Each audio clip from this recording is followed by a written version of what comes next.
In the notary's office at the reading of the will, gathered relatives of the recently deceased businessman, Mr. Norman. However, there were not so many relatives. Native son Jerry, widow Mrs. Jessica, and adopted son William. He was Mrs. Jessica's child from her first marriage, but since Mr. Norman had adopted him, he too bore his surname. That is, he was a full heir. There was also some elderly cousin of the deceased, whom no one took much account of. And in general, it was unclear why she came. But apparently, she was counting on something. A relative, after all. The notary looked round at this small group of people, waiting for the moment when they would get a good deal. He knew that some of them were in for an absolutely crushing disappointment, but there was nothing he could do about it. The will of the deceased, and that would have to do. Everyone present tried to keep a neutral expression on their faces, but it was obvious that the wife and adopted son were already a little nervous and did not hide their resentment, believing that everything will go to the native son. Yes, they were prepared for the deceased to do that to them, but they still hoped that he would not leave them with nothing. It would be too cruel to prolong this scene of waiting, and the notary began to read the deceased's will. It shocked everyone present. The business went to his adopted son, William, the house, the car, and a substantial life annuity from the bank to Mrs. Jessica. Even cousin Julia got something, money, and some property. But the most devastating blow went to native son Jerry, who got nothing less than his father's old tractor. So, the will has been read, the notary announced. Everyone signed the necessary papers and left the office. Mrs. Jessica and William looked important and triumphant. Jerry was discouraged, simply stunned.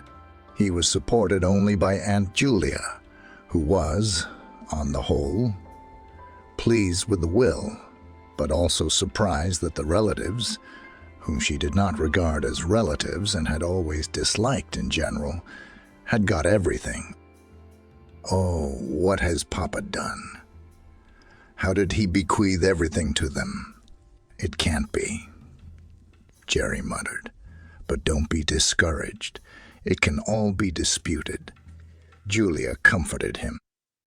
Maybe he wasn't himself, or something else. Or maybe he was forced.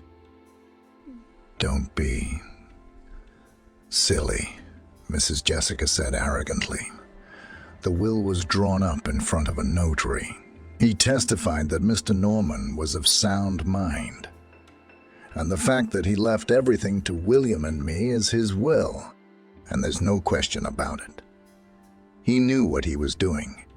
He knew exactly who he could rely on and who was his kinsman.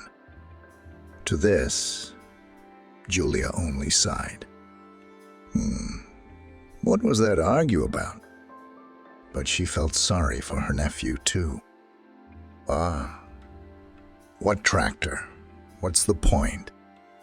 Come on, Auntie. I've heard of this machinery. Well, a tractor is a tractor. I'll live somehow, replied Jerry, who, frankly speaking, did not know what to do now. He was really impressed by his father's will. He realized, of course, that his stepmother and her son would inherit a large part of the inheritance, but not the same. It was as if his father had disowned him in public. For the first time in his life, the young man felt truly alone. He didn't remember his mother. She died immediately after the birth, and for a long time the boy lived only with his father and a nurse. This very Mrs. Jessica appeared in their lives when Jerry was already 12, and the son of the stepmother was 6 months younger than him. It would seem that why not two boys of the same age, who always have common topics and activities, become friends? But no, Jerry and William never got along. They didn't quarrel openly, but they didn't become friends. William kept to himself. He was only close to his mom. He obeyed his father, but it seems for the very purpose of getting an inheritance, to get and then live at his own pleasure. Now he's got everything. He's gonna be a big boss, a farm owner, a wealthy man. And Jerry, what are you gonna do? He'll live on his own somehow. I mean, he's got a tractor now. He'd heard about that tractor ever since he was a kid. According to his father's stories, it was with that very agricultural machine that his ascent began. I am, my son, a peasant son by birth. My father lived all his life by his own labor. He plowed the land. What he grew was his. He worked on the collective farm, and that, I'll tell you, is not much better than hard labor. Though I wasn't on hard labor, but I had to work on the collective farm. There's nothing good in it at all. I was destined for the same fate.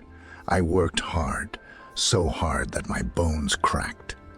Don't you dare complain. I worked hard, but I always looked to the future. When the collective farm collapsed, I bought this very tractor for a penny. Frankly speaking, they were happy to sell it because nobody needed it, and I started farming. And that's when I realized that it was neither a collective farm nor a penal servitude, but an earthly paradise. But there was nothing to do. I started working hard. If you want to live well, work hard. I saved my money. And now I'm a businessman. And not only in our city, but in the capital. They've heard of me, and all thanks to what? This very peasant wit and ingenuity. You must realize that you're a peasant too. So if you achieve everything, it's by yourself. But if you don't do anything stupid, Jerry was a good son. He never thought of doing anything stupid. He did well at school and went to the institute. His father took him into his firm to gain experience, to show what he could do and whether he could take his father's place. But he didn't have time to make sure of his son's abilities. He died. And now, what to do to become a farmer? It had never occurred to him. He might be a farmer's grandson and his father's son, but he himself had a rather vague idea about the village and working on the land. And now, what was he to do in that village or hamlet, where he had once been, of course, but in early childhood? What is he to do with this tractor, I wonder? And why, one might ask, did his father give him his own son? Such a pig. Is it all gonna William? No. The stepchildren aren't bad either, but he's a bit spoiled, isn't he? Just as he was, and he's the one his father entrusted with the business. Jerry didn't. He was serious about work, about a normal working life, about running his own business. And he was getting married. He had a fiancée, Lillian, and she'd recently announced that she was pregnant and they needed to hurry up with the wedding. That's what she said to him this morning. Come on. When you get your inheritance, let's start getting ready. There's nothing to wait for either.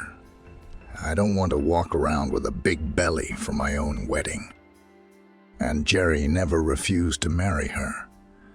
Though, frankly, the old feelings had waned of late. This is Lillian, whom my father met before he died, and Mr. Norman didn't like her very much, he said to his son bluntly. Are you sure about your girl? I don't want to be unfair, but to tell you the truth, I have my doubts. She's not the kind of person you need for life. In all honesty, Jerry himself was already doubting the rightness of his choice. But what could he do now? There would be a child, and after his father's words, the spirit of resistance came into play. Wow, wrong person to live with. Your Mrs. Jessica is just the right person. You didn't ask me for advice when you were getting married, he thought glumly as he listened to his father. He didn't say anything aloud, of course, and not because he was afraid of losing his inheritance. He did not fear that. That is, it had never occurred to him that he might be deprived of everything, but it turned out that he might be. And now he had to go and explain to Lillian that the wedding would have to be postponed a little. He didn't want to upset her, of course, but what could he do? Because you don't have time. His brother clapped him on the shoulder, and rightly so. It's not worth it. What are you gonna do next? You're gonna be a farmer, or what? Or what? Jerry replied with a sigh, trying not to show his hurt, confusion, and disappointment. That's the right thing to do. What's farming like these days? Dad's the one who's overreacting to something. Come to my farm. You're an experienced and educated man. I'm sorry, I won't take you as a deputy, but it's not bad to be a manager. I'll give you a good salary. How quickly you feel like a boss, Jerry thought with disgust. My farm, I'll give. You wouldn't lose that farm of yours in the first month. But there was nowhere for him to go anyway. So I guess he'd have to take the offer. You can't go to this rundown village to race a tractor. You can't drive a tractor. It must have broken down a long time ago. At home, he had an unpleasant conversation with his fiancée. Lillian was an ambitious girl. She grew up in a poor, very simple family, but all her life, she dreamed of getting rich, as she had no special talents. She didn't get an education either, as she didn't strive for it. She bet everything on her looks, really winning, and decided that if anything she would achieve, it would be through a successful marriage. So, meeting Jerry was her lucky ticket, and he's still young. Not rich, but he was the son of a difficult man and a sick man, she had heard, and therefore the main heir. And so, sending Jerry to the notary for the announcement, she waited for him with impatience. The goal had been achieved. Soon, she and Jerry would be married, and after that, she wouldn't have to worry about anything. When Jerry came back and said he'd got nothing but some rusty piece of iron, she didn't believe it at first. Then she panicked, and then, like Julia, she started talking about contesting the inheritance. You don't realize yourself that you've just been set up, she said. It's probably your stepmother. That's fine. Why? Very simple. She gave something to your daddy, so he wrote the whole thing at her dictation. I saw a detective film the other day. It was exactly the same story. They dug a dead man out of the ground. They did a forensic analysis, and it turns out he was poisoned, and something went wrong in his brain. So you should go to court and sue, and demand.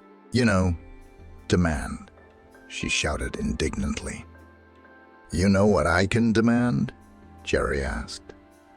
And keep it down, please. I want to rest. I am myself, as you realize. Very upset by all that has happened. For goodness sake, he's upset. Splashed the girl's hands. And you don't think I'm upset. I'm gonna marry you.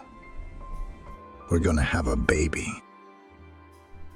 So are you going to marry me or my father's inheritance? You knew very well that I'm not much on my own.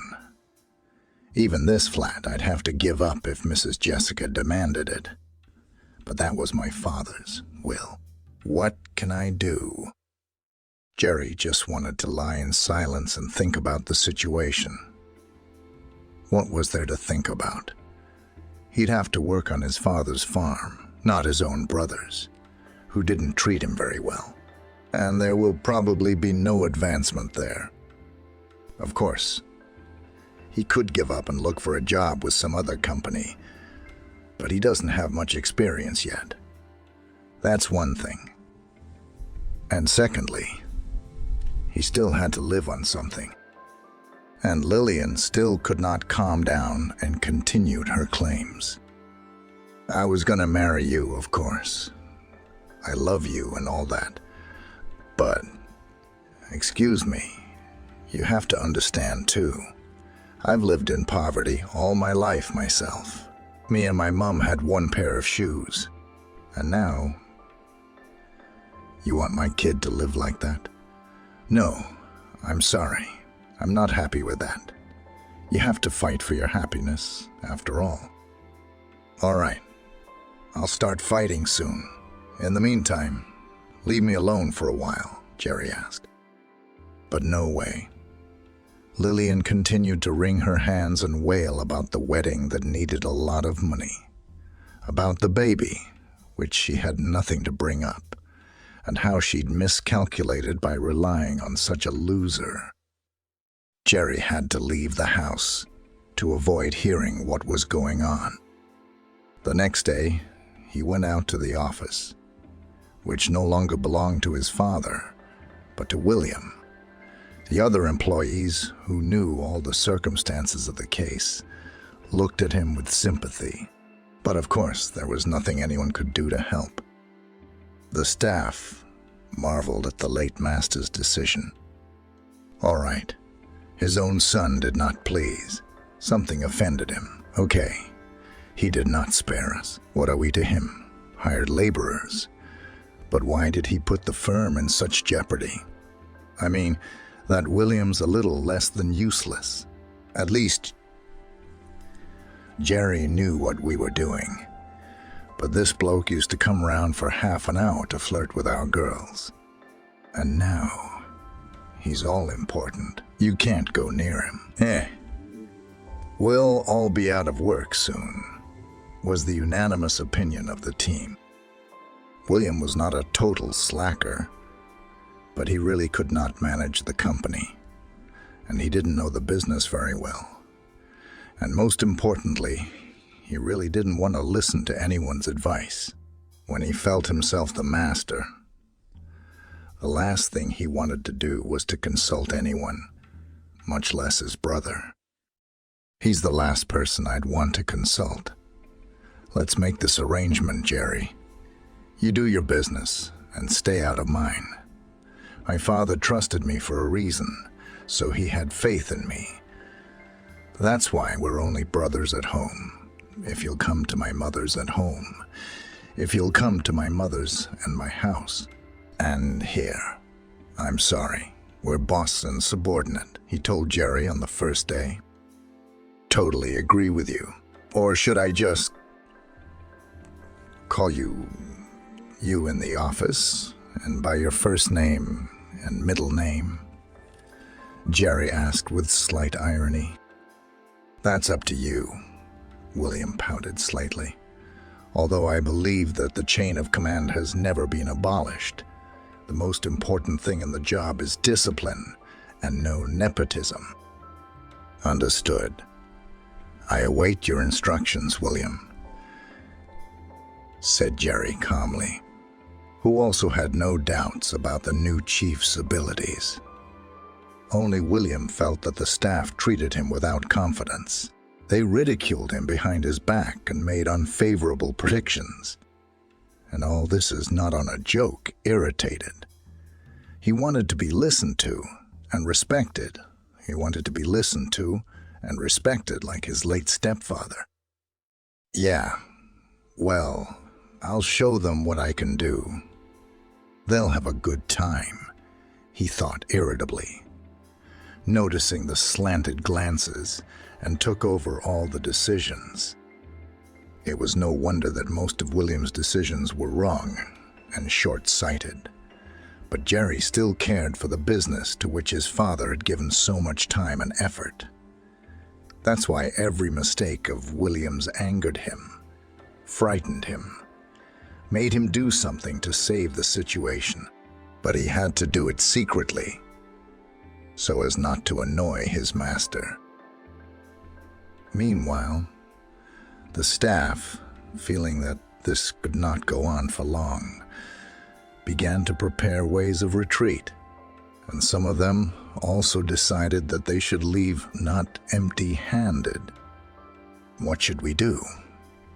Apparently, this figure will not even be able to give us a severance package, so we should at least use what we have.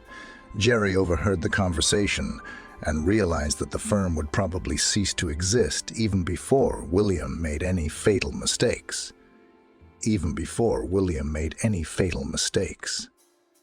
He had to check all the documents himself and then turn to William to point out the discrepancies.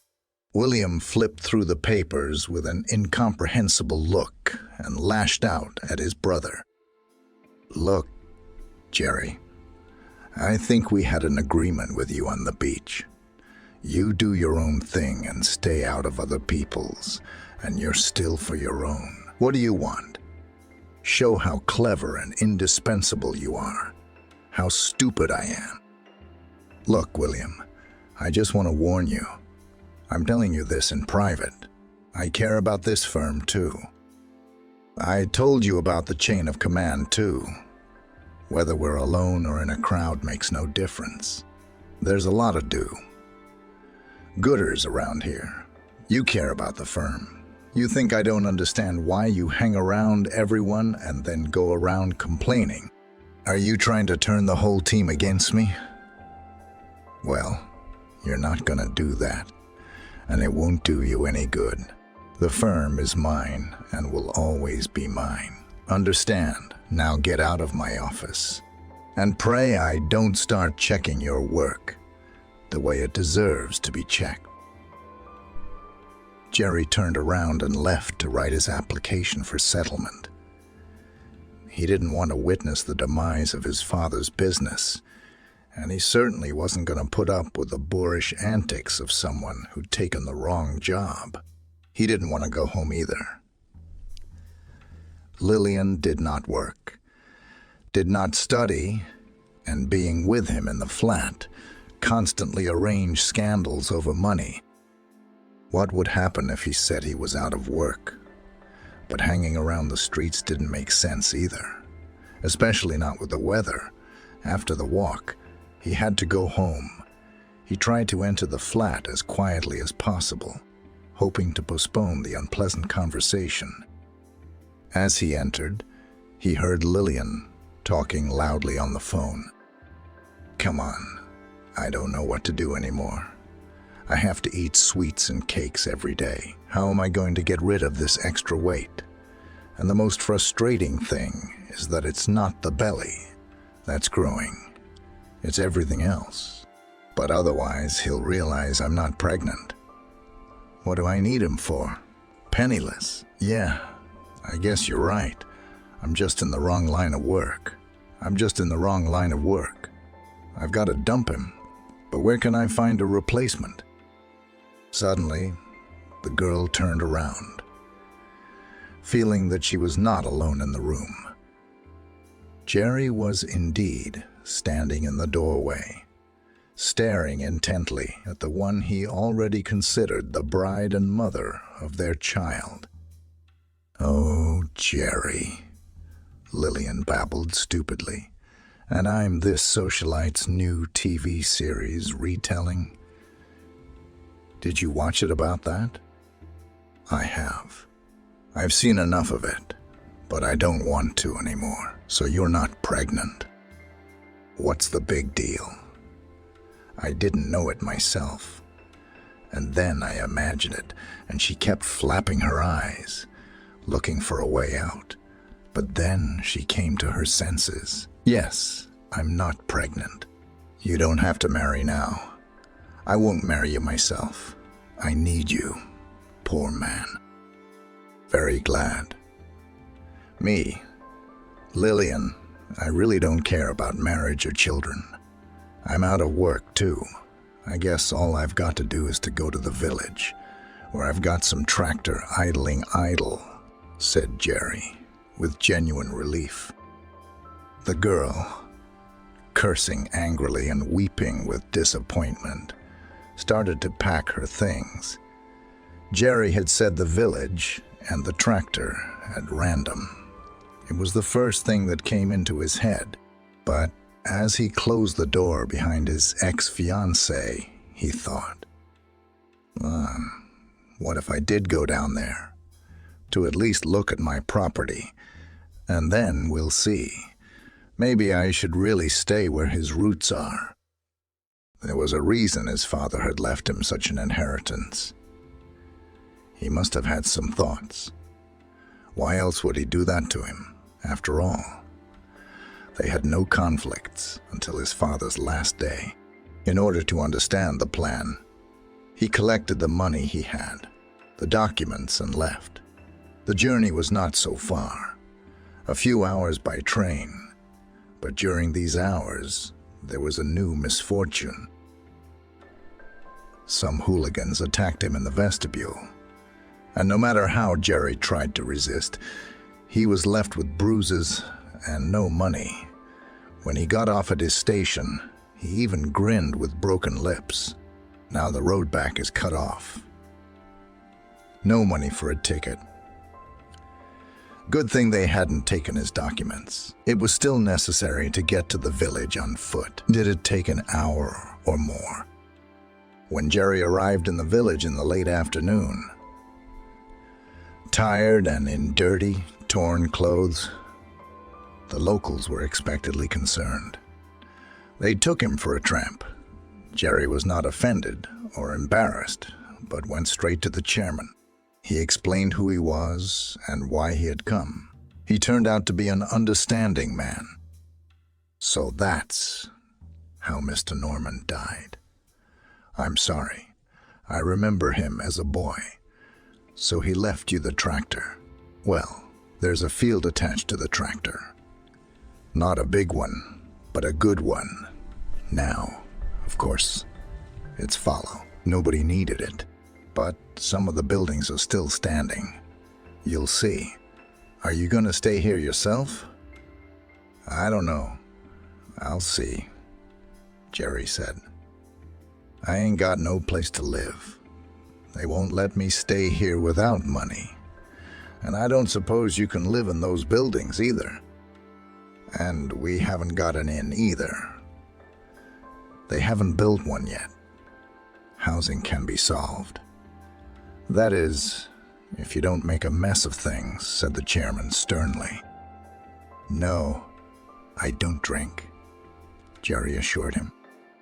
Look here, we're serious people. If anything, you'll get away with more than a few bruises. There's a house not far from your barn, where the tractor is, and there's a lonely woman living there with a little son. She's not old, but she's an invalid. I'll set you up with her. She could use your help.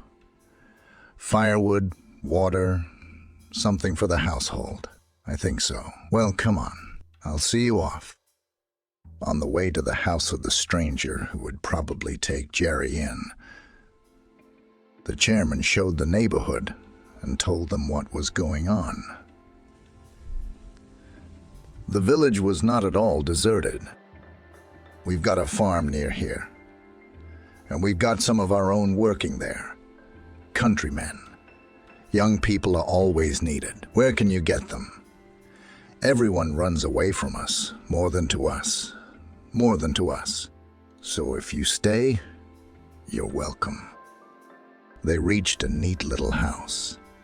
The chairman knocked and called out, Emily, are you home? meet the guests.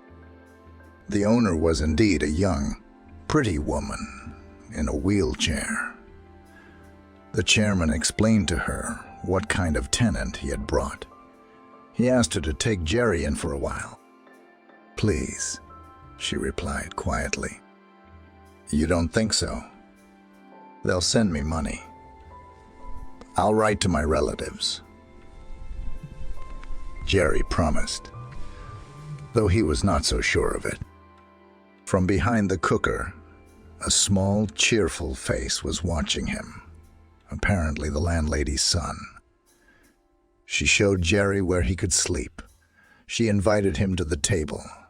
They were just about to dine. The boy nimbly jumped off the cooker and began to help his mother set the table. Squinting at the guest. "What's your name?" Jerry asked him. Alex. And there's your tractor in the shed."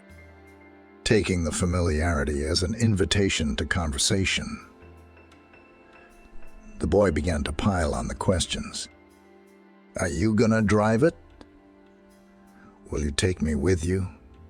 I've already climbed up there myself." "Alex, how do you talk to adults?" "Let the man eat. You can ask questions later," Emily explained, embarrassed. He was climbing, of course. There's no one to race him, so he climbed. "That's all right. Boys love machines," Jerry replied. "Do you want me to take you tomorrow?" "Sure I do. Of course I do." "Well, let's go. It's dark tonight. We can't see anything." "The chairman promised you electricity," said Emily. You tell me what you want." "Water to draw. Firewood. I can do the dishes too, anything. You tell me, don't be shy." The next morning, Jerry went to the barn to look at his family jewel. What did he see? His heart dropped. It's just a pile of rusty iron. How long has it been standing there? Nobody wants it. What are we gonna do with it? My first impulse was to give up and go to town. You could get a job there, even as a loader in a shop. At least you won't be left without a piece of bread. And here, living with a single disabled mother and eating her and the baby. He wrote a message to William, explaining where he was. Asked him to wire money for a loan. But he hasn't heard back yet. It's not impossible that there won't be, but in the end, he could ask someone he knew. And then what? "Then we'll see," he said, resolutely to himself. "We'll see what?" came a child's voice from behind him. Of course, it was Alex, who came to see what his new acquaintance was doing. Understandably, he's a boy. He's interested in all sorts of work with machines. "Let's see how we do on this tractor," said Jerry, cheerfully, who didn't want to show his doubts in front of the child. There were doubts as to whether the tractor could be restored, but was it worthwhile to give them vent? "We've got to do something. And now that I've come to the village, it's possible to return, of course, and find a job there that's more interesting and profitable than a loader in a shop." But Jerry suddenly felt responsible for the baby and his mother. He was going away. What's it gonna be like for them? Alex is looking at the tractor with such interest. He's asking clever questions. He's a bright kid.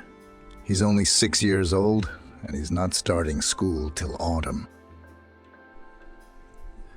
Jerry himself suddenly became interested in restoring the tractor and starting to work on the land of his ancestors, grandfathers and great-grandfathers. And then the money from William came by the way. But it came at the same time as a message in which he wrote strictly that he was lending money and gave important instructions on how to behave. Jerry did not even bother to read the nonsense, but thanked him for the money. This brother's advice was of the least interest to him, and even his worries about the firm had subsided. Well, William will ruin it. What can I do? It was his father's will, and he, Jerry, will do his father's will anyway. He's come to the land of his ancestors and is trying to make a life for himself with this poor tractor. He had to go to a mechanic shop that was nearby on the farm. After all, it was necessary to buy tools and other things necessary for repairs. The help of experienced mechanics had to be enlisted. What did Jerry, a city dweller himself, know about tractors? But for the most part, of course, he had to go it alone. Except with the help of Alex, who now considered himself a faithful friend and helper, and was always around. And the evenings after they had put the baby to bed, they often sat in the kitchen with Emily over tea and talked to each other about their lives. Jerry was uncomfortable asking how she had got her disability. Emily told it herself. I used to work here on the farm as a milkmaid. The work, in general, not bad. The pay was good too. But I had such an accident. It seemed like nothing. I slipped and fell. At first, I thought it was nothing. Turns out it wasn't. I hurt my spine. Since then. So you don't have any relatives? Jerry asked cautiously. No, alas. My parents are dead. I had 2 sisters, that is, hopefully, still alive and well. It's just that one married a military man and went somewhere in the West or something. And the older sister, they're both much older than me. And when I was little, she also went to the city and got married. I haven't heard from either of them since. The middle one didn't even come to my mum's funeral, only sent money. I was married myself, you know, but my husband ran away shortly after Alex was born. When all this happened to me, I tried to find him, to explain that I needed help, but to no avail. Emily waved her hand. Turns out he did something wrong and he's in jail. What kind of help is there? And there was no one else. And who'd want me like this? How do you manage on your own? Jerry asked. Just the way it is. No. People help. Neighbors come round. They understand my situation. Our chairman, Kevin Stevens, is a very nice man. He helped me with my disability. Took me to the hospital when I needed it. I'd never get there on my own. It's in the neighboring village. He sends people to help me sometimes too. And he brought you, Emily grinned. I'm very grateful that you and Alex are here. He really likes working on the tractor with you. He's really good. He helps me with everything. I feel sorry for him. I'm just ruining his life with my disability. Why do you say that? Jerry objected. Alex loves you very much, and he's not some unhappy person at all. But that's now. While he's still a little boy, he'll be going to school in the autumn. They're offering to send him to boarding school. Of course, I resist as much as I can. Although, on the other hand, maybe it would be good. She spoke without an outburst, even with a smile, although it was felt that it was very difficult for her in this situation. What did the doctors say? Isn't there anything that can't be fixed? Jerry was very much interested in this question. They said it could be, but it's a complicated operation. And not only does it cost money, which I never have, and never will have, but it takes a long time to recover from it. But in short, for now, we live as we live, and then we'll see. What are you gonna do next? Are you gonna live and work here? I take it you have quite a different fate. You must have been quite well off in the city, Emily suggested.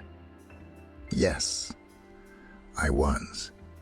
But here my father left me such an inheritance. To be honest, I haven't quite figured out what the purpose of it was. Hopefully, I'll figure it out when I figure out the tractor itself.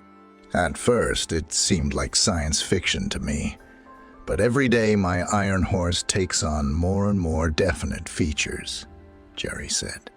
And you've got some pretty good people here. They're helping in any way they can, aren't they? And I'm very grateful to you. You've taken me in. What do you mean? You don't live for free. You buy food. You buy groceries, things for the household. People help sometimes, of course, but everyone has their own life, their own worries,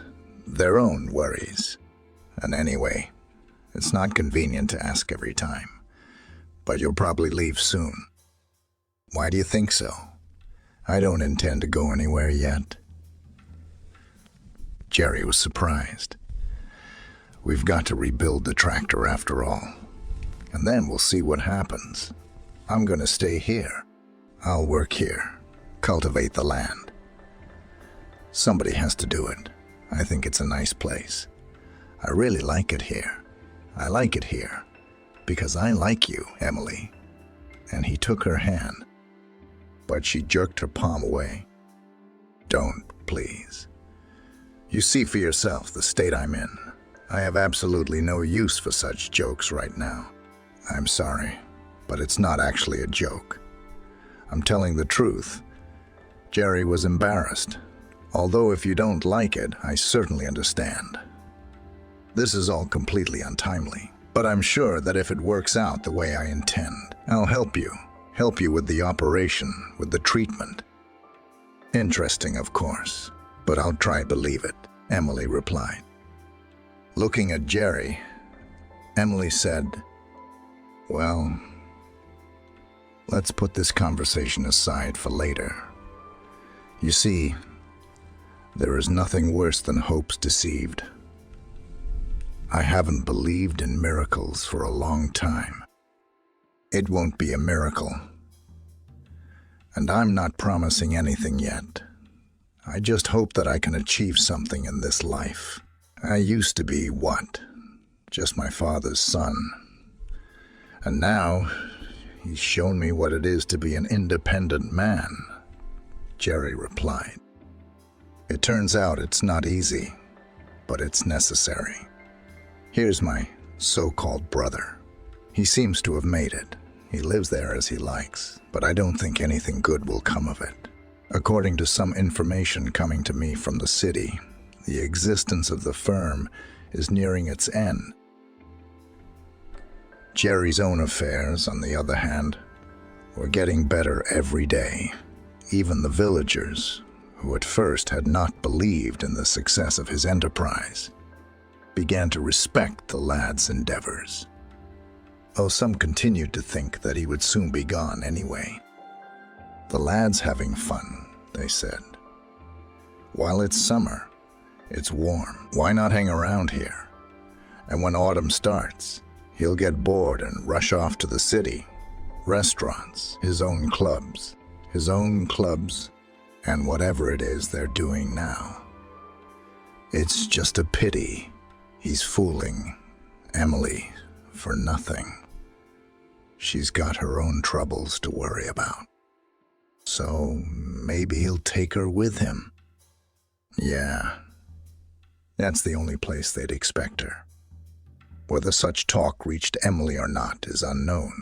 Most likely, she simply paid no attention to them. Jerry really did like the village more and more every day. He did not talk to Emily anymore, realizing that it was not worthwhile to worry her unnecessarily. but he was sure that one day he would earn enough money, and then he would declare his love. A month later, however, Jerry completed his work on the tractor and was able to drive it out of the hangar. He was greeted with applause from everyone who didn't believe this junk could be started. But it was a bit early to say that the machine was already in working condition. After driving a little through the village and giving Alex a ride, Jerry drove back. The boy was the first to jump off the tractor, ran into the hangar, and asked, "Uncle Jerry, what's that?" Jerry saw that the boy was pointing to a manhole in the subfloor, in the very spot where the tractor used to stand. "Yeah, apparently there was an inspection pit, and I didn't notice. But that's all right. I'll open it up later. We'll see what's inside. Nothing interesting, I reckon.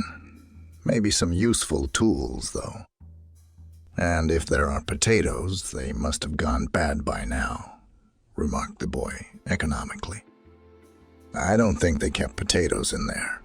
However, we must have a look sometime. The door, do you see it's closed? All right, later. I'm very tired now. Let's go wash up and have lunch. Mama's waiting, I guess." And Jerry felt his heart fluttering again as he said this. It seemed that he and Emily and Alex were almost a family. In the evening, armed with a torch, he headed out to the barn to see what was really in that hole where the tractor used to stand on the door. At first, he saw really what he assumed he saw. Some kind of inspection pit with some tools, rags, skeins of wire. All this might have been useful 20 years ago, but now, most likely, it had already fallen into disrepair. He didn't look at it, but paid attention to a neat box on a shelf. He opened it and smiled sadly. In the box at the bottom was a bundle of money, but that was not the main thing. He saw there a letter in a sealed envelope. On the way, with hands shaking with excitement, he opened it and read, "Dear son, I can imagine how surprised you were. Rather outraged after the reading of the will. But if you're reading this letter now, it means you've got it right. I didn't mean to insult you by disinheriting you. I just wanted you to be a real man at last. I always knew you were capable of it, but I still wanted to give you the push you needed.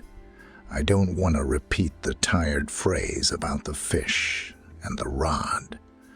I just want you to learn to work the land. After all, only then will you achieve everything you want. I'm sending you my blessing, and I'm leaving you some money. It's not much, but it's enough to get you started. All the best to you, my dear, and success in your affairs." It was only as Jerry looked up from the letter that he noticed that his face was flooded with tears. So he had not disappointed his father's expectations after all. Dad would be proud, though it was too early to tell. He'd only managed to start the tractor. That's all. Now he had to do everything to make sure that this agricultural equipment did not rust in the barn, but worked and brought income. Although at first he had thought that the money his father had left him could be spent on the operation. He really wanted Emily to get back on her feet as soon as possible. But on the other hand, no one could guarantee the success of the operation, and he could be left with no money and thus not be able to start his business. So they'd be left with nothing again. Jerry decided to invest in the business and to fulfill his dream, and undoubtedly the dream of Emily and Alex with the first income. It was a difficult but truly life-changing decision. It was supported by both the chairman and many fellow villagers. The fact that they will have another farmer who has already proven his ability to achieve goals has inspired everyone. At last, a real owner has come to our land, the neighbors said. And we'll have a job if he does well, and he'll pay us without cheating. Jerry himself was ready to work hard, to achieve everything on his own. Even though there was no one to help him, things went well for him. Yes, so much so that with the first success, he still realized his dream and fulfilled his promise to Emily. He took her to the hospital and paid for the operation. It was carried out, of course, but not in the neighboring village. Emily was taken to the city, and for Jerry and Alex, the waiting time began apace, anxious, but also happy. They were sure of success. They couldn't visit Emily and only called the hospital every day, finding out the condition of their mother and the woman they loved. On top of that, Alex had to get ready for school. Autumn was approaching. It was time for the boy to go to the first grade. Emily came back when her son was already a schoolboy and achieved his first successes. Her mother's appearance added to both Alex's and Jerry's happiness.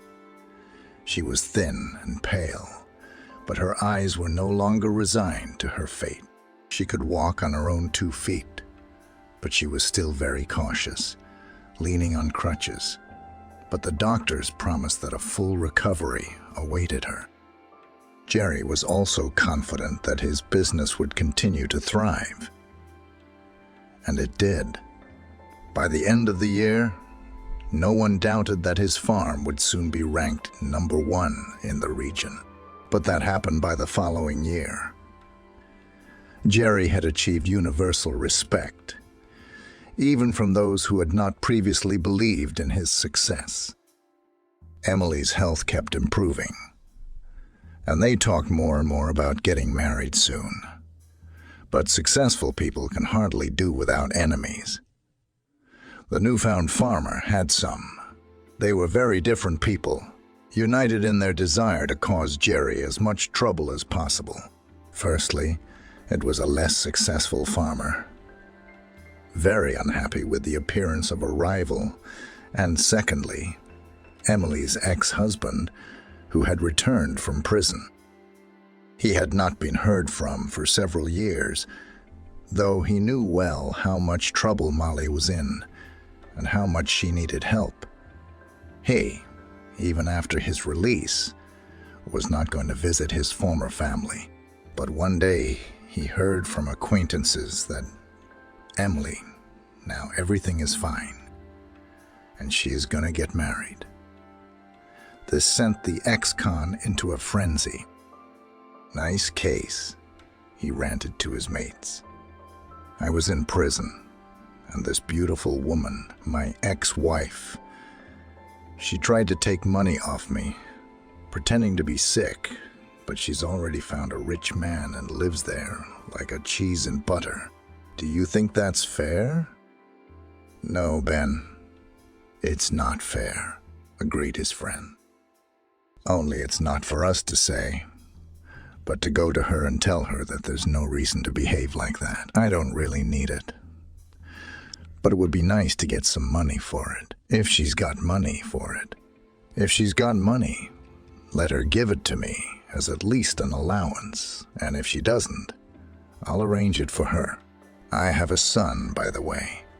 Alex, let her give him to me, and if they don't want to give it to me, let them pay it." "Right again," they confirmed. "If anything, we can let the Red Rooster in. One must share with one's own." Inspired by the approval of his friends, Ben went to the village and approached his ex-wife with his request. But he was, of course, thrown out in disgrace. Having learned from people that his predecessor, whose business was in decline, was against the new farmer, he decided to join forces with him to take revenge on his enemies, and together they began to think up a cunning plan. intending to cause Jerry as much trouble as possible, to make a profit without being framed. Meanwhile, William was doing very badly in town. After becoming the heir to a successful business, the first thing he did was to spend his money left and right, not noticing that the company was already running at a loss. The employees, thanks to whom the company had found success, began to quit. There was no one to ask for help, and finally, he decided that the company should be sold. Not to wait, in fact, until it will finally go bankrupt and cease to be worth anything. He managed to sell it much cheaper than he had hoped. The firm was already in so much debt. Realizing that he would soon be left with nothing, William thought of his brother. They hadn't seen each other since Jerry had left, and nothing about his business was known. William had taken absolutely no interest in the matter, for at first he had thought of his brother with contempt. A loser. A real loser. Not in vain, his father deprived him of everything. He could not achieve anything in the city. So he went to the country. I wonder what he's doing there now. A shepherd. I think he'll soon get tired of it. He'll come back, crying and begging to go back. But time went on. Jerry never came back, and William heard rumors that things were not going so badly for his brother. He had become a farmer. William, on the other hand, had gone from being a businessman to practically nothing. The firm's been sold. The money will soon be squandered. His mother, who is busy organizing her new personal life, nags and rebukes him every day, forcing him to do something useful. But William wasn't so much thinking about doing something himself, as he was remembering Jerry and wanting to make sure he had it much worse than he was trying to imagine. Yeah, probably put someone up to it himself, to spread rumors that he's a farmer and makes good money and all that. In fact, he's probably drunk in his village, lying under a fence somewhere, William thought. To be sure, William decided to go to the village.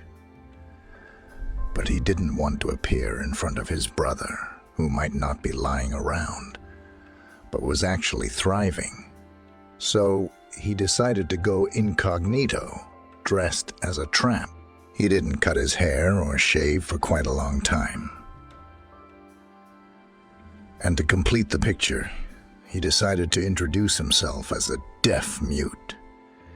He said he was a wretched man, wandering the world in search of food. Still, when he reached the village, he decided to keep out of his brother's sight. But he found that Jerry was doing very well indeed. He was going to marry, and he had a son, albeit adopted, but clearly loved and loving, who walks around the village, not letting go of the hand of his adoptive father. So it wasn't Jerry who was the loser at all, but just the opposite, William. William didn't know what he should do next, but it was a shame to leave with nothing. For now, he settled in a hut with some granny who took pity on the wretched man. While he pondered what to do, a cattle die off began on Jerry's prosperous farm. Nothing like this had ever happened in the village before. And at first, everyone suspected an attack by wolves who occasionally wandered into the surrounding woods. But wolves don't just slaughter cattle. Besides, some animals went missing, and a pack of wolves can't drag a cow away or eat it overnight. The village detectives collated some facts and drew conclusions.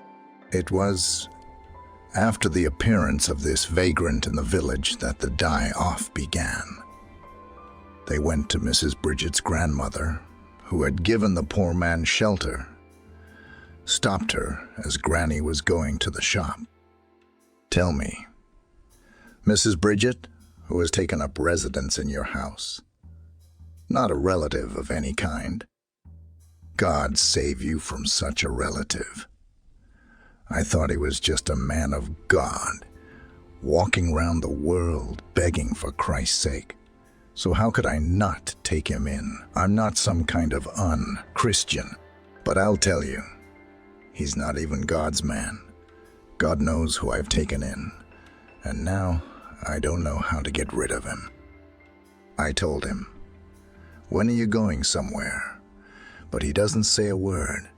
He just looks at me like a calf. He's deaf and dumb, Grandma. What's deaf and dumb? That's what I thought.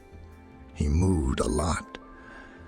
That's why I felt sorry for him, the wretched one. And then, in the evenings, I hear him yada, yada, yada, yada, yada. Better than you and me. And who do you think he's with? With whom? Does he have guests? He doesn't have guests, I won't lie. But he talks on the phone, on such a small phone, which all young people use nowadays. And this phone, they say, costs more than my pension. That's how miserable he is. Why do you want to know?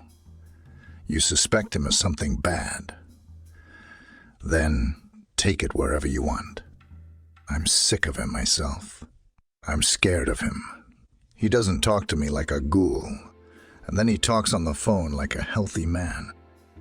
It was good that the rumors of the tramp's strangeness and suspicions about him had reached Jerry himself. Otherwise, his brother would have been lynched by the villagers.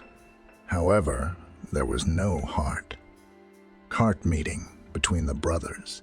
Jerry, having heard what the tramp was suspected of, decided to speak to him, and despite William's best efforts, recognized him. "What are you doing here? What is this masquerade?" he asked irritably. "Well, I didn't want to appear under my own name in front of you," William replied, equally irritated. "Knew you wouldn't be pleased. I just wanted to see how you live here, because there are rumors. You think I don't have a conscience? You think I didn't have a heart for you? I think your conscience was hurt because you threw me out and did nothing good yourself. You ruined the farm. I've heard that before. What do you want now? You want to embarrass me. I don't believe what you've come here to kill cattle. I'll tell you right now. But not because I'm so kind and noble. I just don't want to believe it. I understand perfectly well. Have I come to embarrass you once again? Well, what did you come to do? You tell me. I need a cattleman. Do you want a job? Have you come to mock me as well? William asked grimly. No, not bullying. I just don't know what else I can do for you. You offered me a job as an ordinary manager in a firm. I knew better than you. I can't offer you anything on my farm. Even as a cattleman, you'd do more harm than good. So, William, I'm sorry, of course, but you'd better go. You're a fool, Jerry. I'm sorry. I wasn't going to ask you for anything. No job, no money. I just came to see you. Now, I'm really going to leave. Jerry felt sorry for his brother and ashamed of himself for doing this to a man who was not his own blood, but still not a stranger. No. If you need money, you say so. I'll give you what you need. Don't hesitate, please. I didn't mean you any harm. That's it, Jerry. We've talked, and that's enough. I've come to see you. I've looked at you. I see you're doing fine, and I'm very happy for you. Now, I'll really go home, and don't worry. Nobody starves there. My mother and I are living perfectly well. Let me know when the wedding is. If you don't invite us, we won't come, but I'll send a present." And William, turning round, hurried away. Jerry thought for a while whether he should catch up with his brother, but he did not. Firstly, because he was ashamed of himself in front of his fellow villagers. Many of them still did not believe that the cattle deaths were not the fault of the man who pretended to be another man. Jerry realized that William had nothing to do with it, but he didn't go after his brother. And secondly, because he was still angry with him for the disguise. And most importantly, he had no time. He had a lot of his own things to do. William walked to the station. He didn't come here by car, so he didn't wait for a hitchhiker.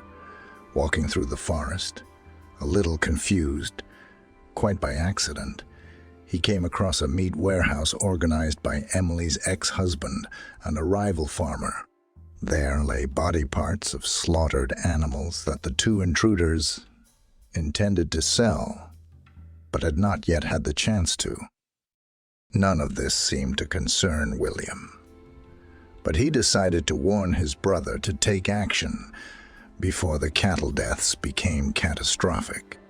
He turned round and walked back to the village, but he didn't make it, nor did they wait for him at home.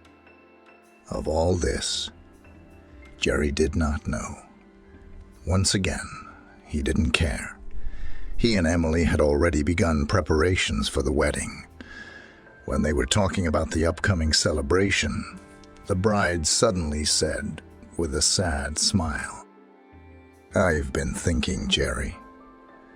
It's a shame we're going to have a wedding like this with no relatives at all. Neither you nor I have parents, or anyone for that matter. I don't even have any cousins, but somehow it's not right because there should be relatives. What do you think?" "I think so. But since we don't have any, what can we do?" "Well, we can't just invite some artists to play our dads and mums." Jerry grinned at the idea, which really made him laugh. "No, of course not. That's not what I mean. Do you have a brother after all?" "I do, though not my own, but we grew up, you know, together. Plus a stepmother. But why not invite them? And you said something about an aunt." "Well, yes, there is an Aunt Julia, my father's cousin. And that's, you know, her I think I'll invite. But my stepmother and William, I've informed them about the wedding." Jerry replied, "If they want to come, let them come. No, it won't upset me in the least." "Why do you feel that way about them?" Emily really didn't understand it. "I'm fine with it. To be honest, we've always had a bad relationship with Mrs. Jessica.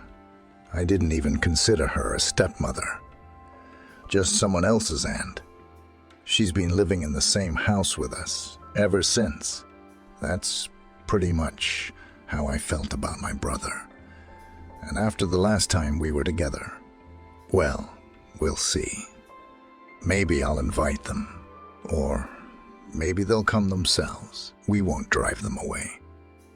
And that was the deal.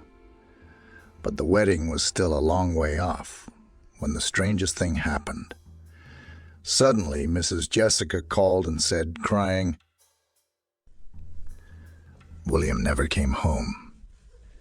Jerry, I think he went to see you, and then I think he was going home.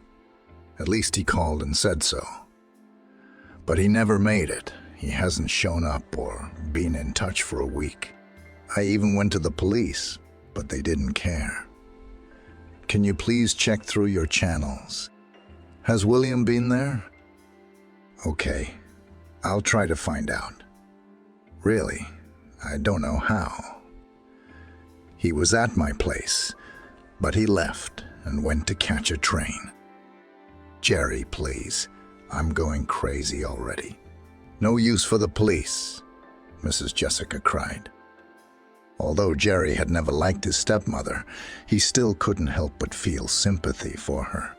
After all, it was understandable for any mother to worry about her child. He had no idea how he could help her, though. Don't worry, Mrs. Jessica. I'll organize a search. Perhaps someone has seen something. That road to the station is quite busy, and he thought to himself that if William had gone through the woods to take a shortcut, it wouldn't be easy to find him. It was not to say that it was dangerous there, but there were still wild beasts to be met, and there was the moor, though a little way off. But what if William was lost? And why had he come to this forest? Why did he come at all? I don't understand. I was good too, chasing him away. But after this conversation, he could not remain indifferent and organize the villagers to search for him. But since a considerable time had already passed, it was not a question of finding the young man himself, but at least his traces, or perhaps even his body. Thinking about it was creepy to Jerry, but what could be done if nothing else came to mind? The search did not yield the desired result. A few of William's belongings were found in the woods. That didn't mean anything good, but he was really gone. But the search party found a cache of intruders, Emily's ex-husband and a farmer. The intruders were apprehended, and they confessed to everything, including that William had been pushed into the swamp. That was the end of the search. It was almost impossible to find the drowned man. It was frightening to tell Mrs. Jessica. Jerry realized what grief it would be for his mother, although the hope that William was unharmed could not be discounted either. Because of this tragic accident, the wedding had to be postponed again, and it was played only a year later, when Emily was expecting a child.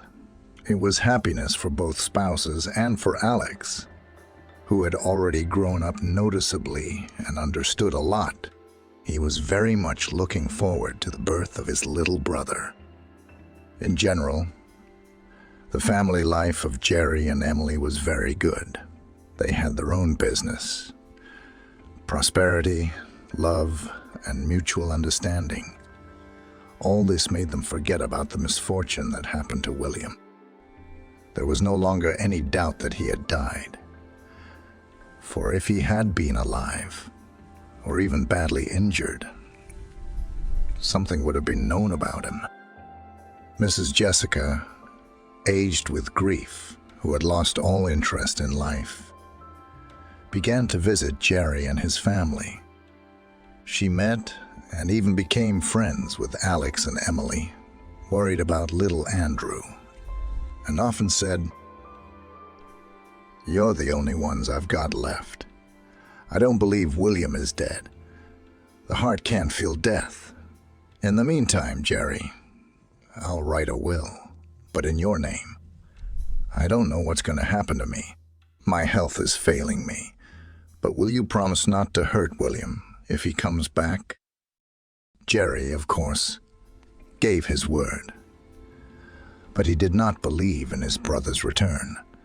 And then Jerry himself fell ill. At first, he did not pay much attention to the ailments that arose in his body.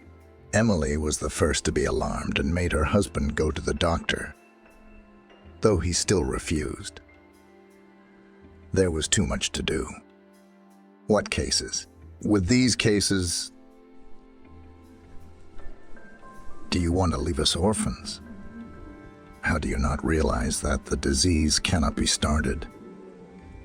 I beg you very much. At least go to the local doctor. Take some tests. Remember how I didn't believe I could recover, but you made me do it. Convinced me I'd get back on my feet and be a normal person. And I did. And why is that? Because I listened to you. Why won't you listen to me now? She urged Jerry every day. Finally, he realized that he could wait no longer. The condition was becoming more and more serious. However, when he finally reached a doctor, it was too late. The local rural hospital could not help. They sent him to the city, where they carried out all the examinations and gave him the slap on the wrist. It is impossible to cure the disease at this stage. It would be good if the pain could be reduced. Jerry refused to stay in the clinic.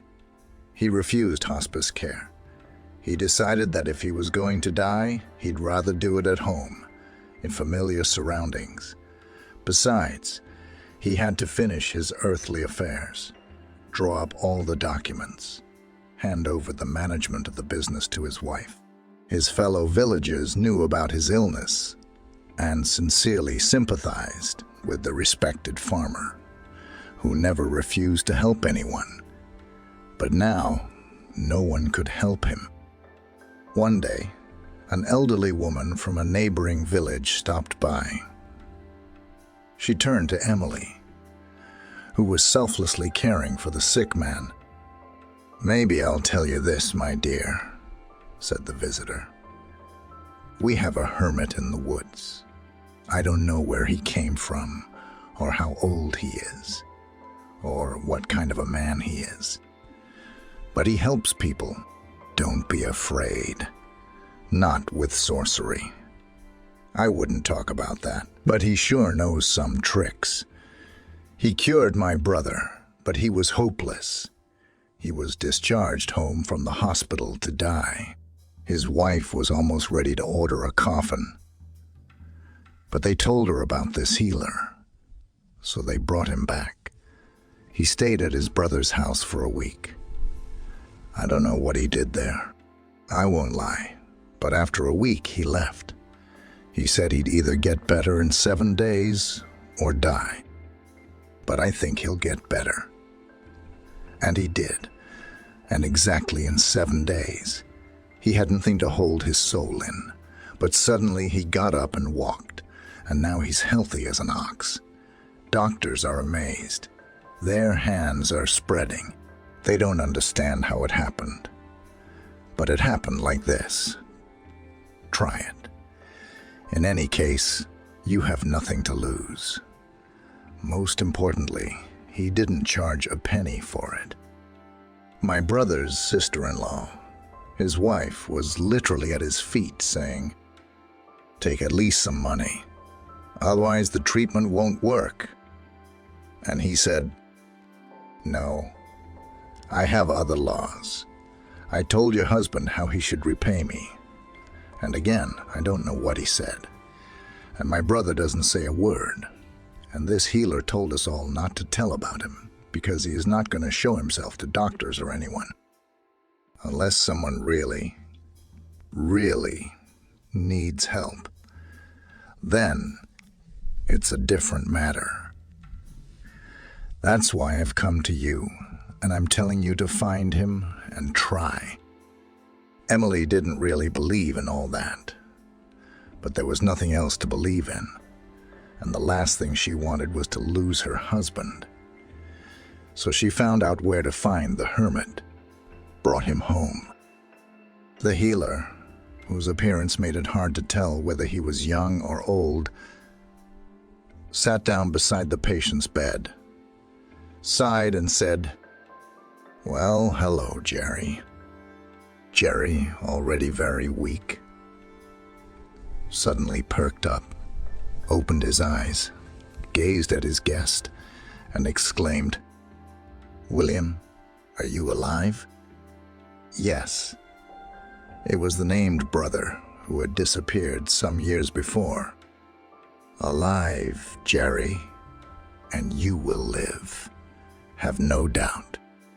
From that day on, the treatment began, and the healer preferred that no third person should attend his sessions and not get into the essence of his methods. But Jerry soon began to feel noticeably better. He asked William where he had been all these years.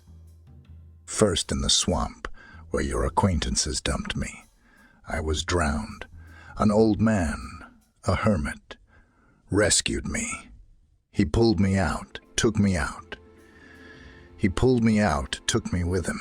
He said, 'I don't have much time left to live, and I need to pass on my knowledge to someone.' I agree. Stay." So I stayed and learned. I've lived there ever since. I buried my grandfather there too. I should live there all my life. But I realized this at the moment when I was drowning in the swamp. Soon, Jerry, to the surprise of all, was almost completely well, and William went into the woods again, refusing flatly to return to town, even to see his mother. But he did allow Mrs. Jessica to be brought to him.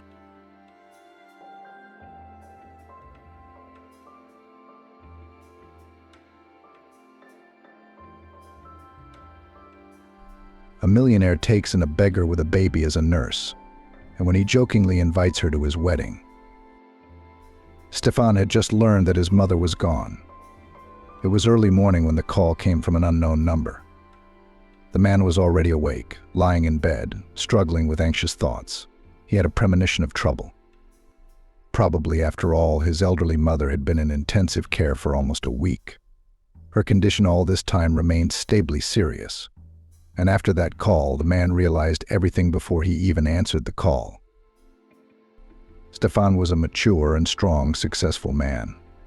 Moreover, in recent years, he himself had become a support for his mother. It was as if they had switched places.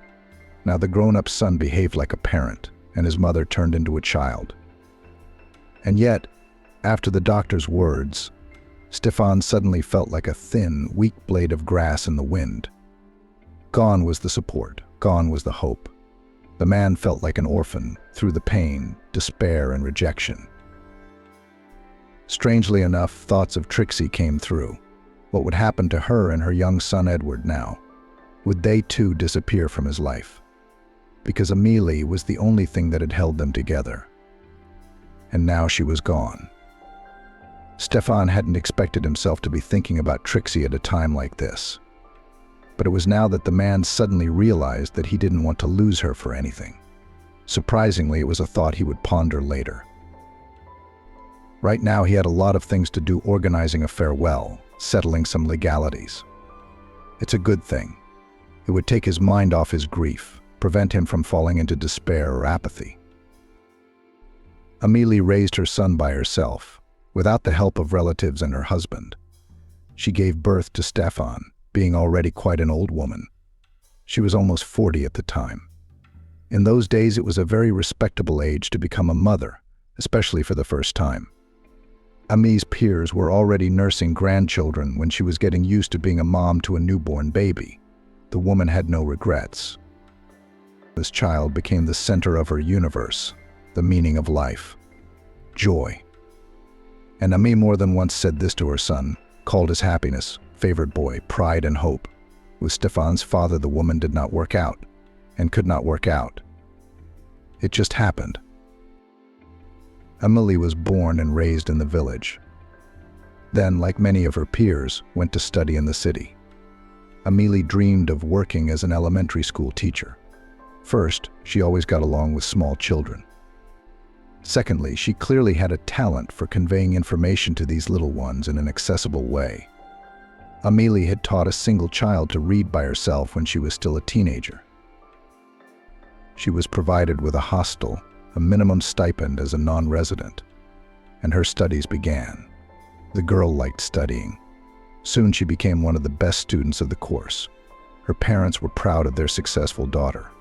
Of all their children, she was the only one who entered the university, and even became an excellent student there.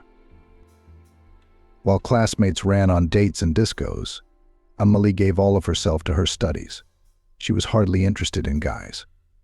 Then, at a young age, the main thing was to get out of poverty, to get a foothold in the city, to establish themselves in the profession. And then you can think about your personal life. Amelie graduated from university, worked for a year on assignment in her own village school, and again went to the city. She rented an apartment there, got a job at a language gymnasium. A young specialist with a red diploma was accepted for a prestigious position with a good salary with great joy. She liked the work. She easily managed to find a common language with all the students. She knew how to explain complex topics to kids. Children reached out to her, respected, and even loved their first teacher. Amelie was glad that she was able to find her way in this life at once. Many people cannot work at a job they do not like.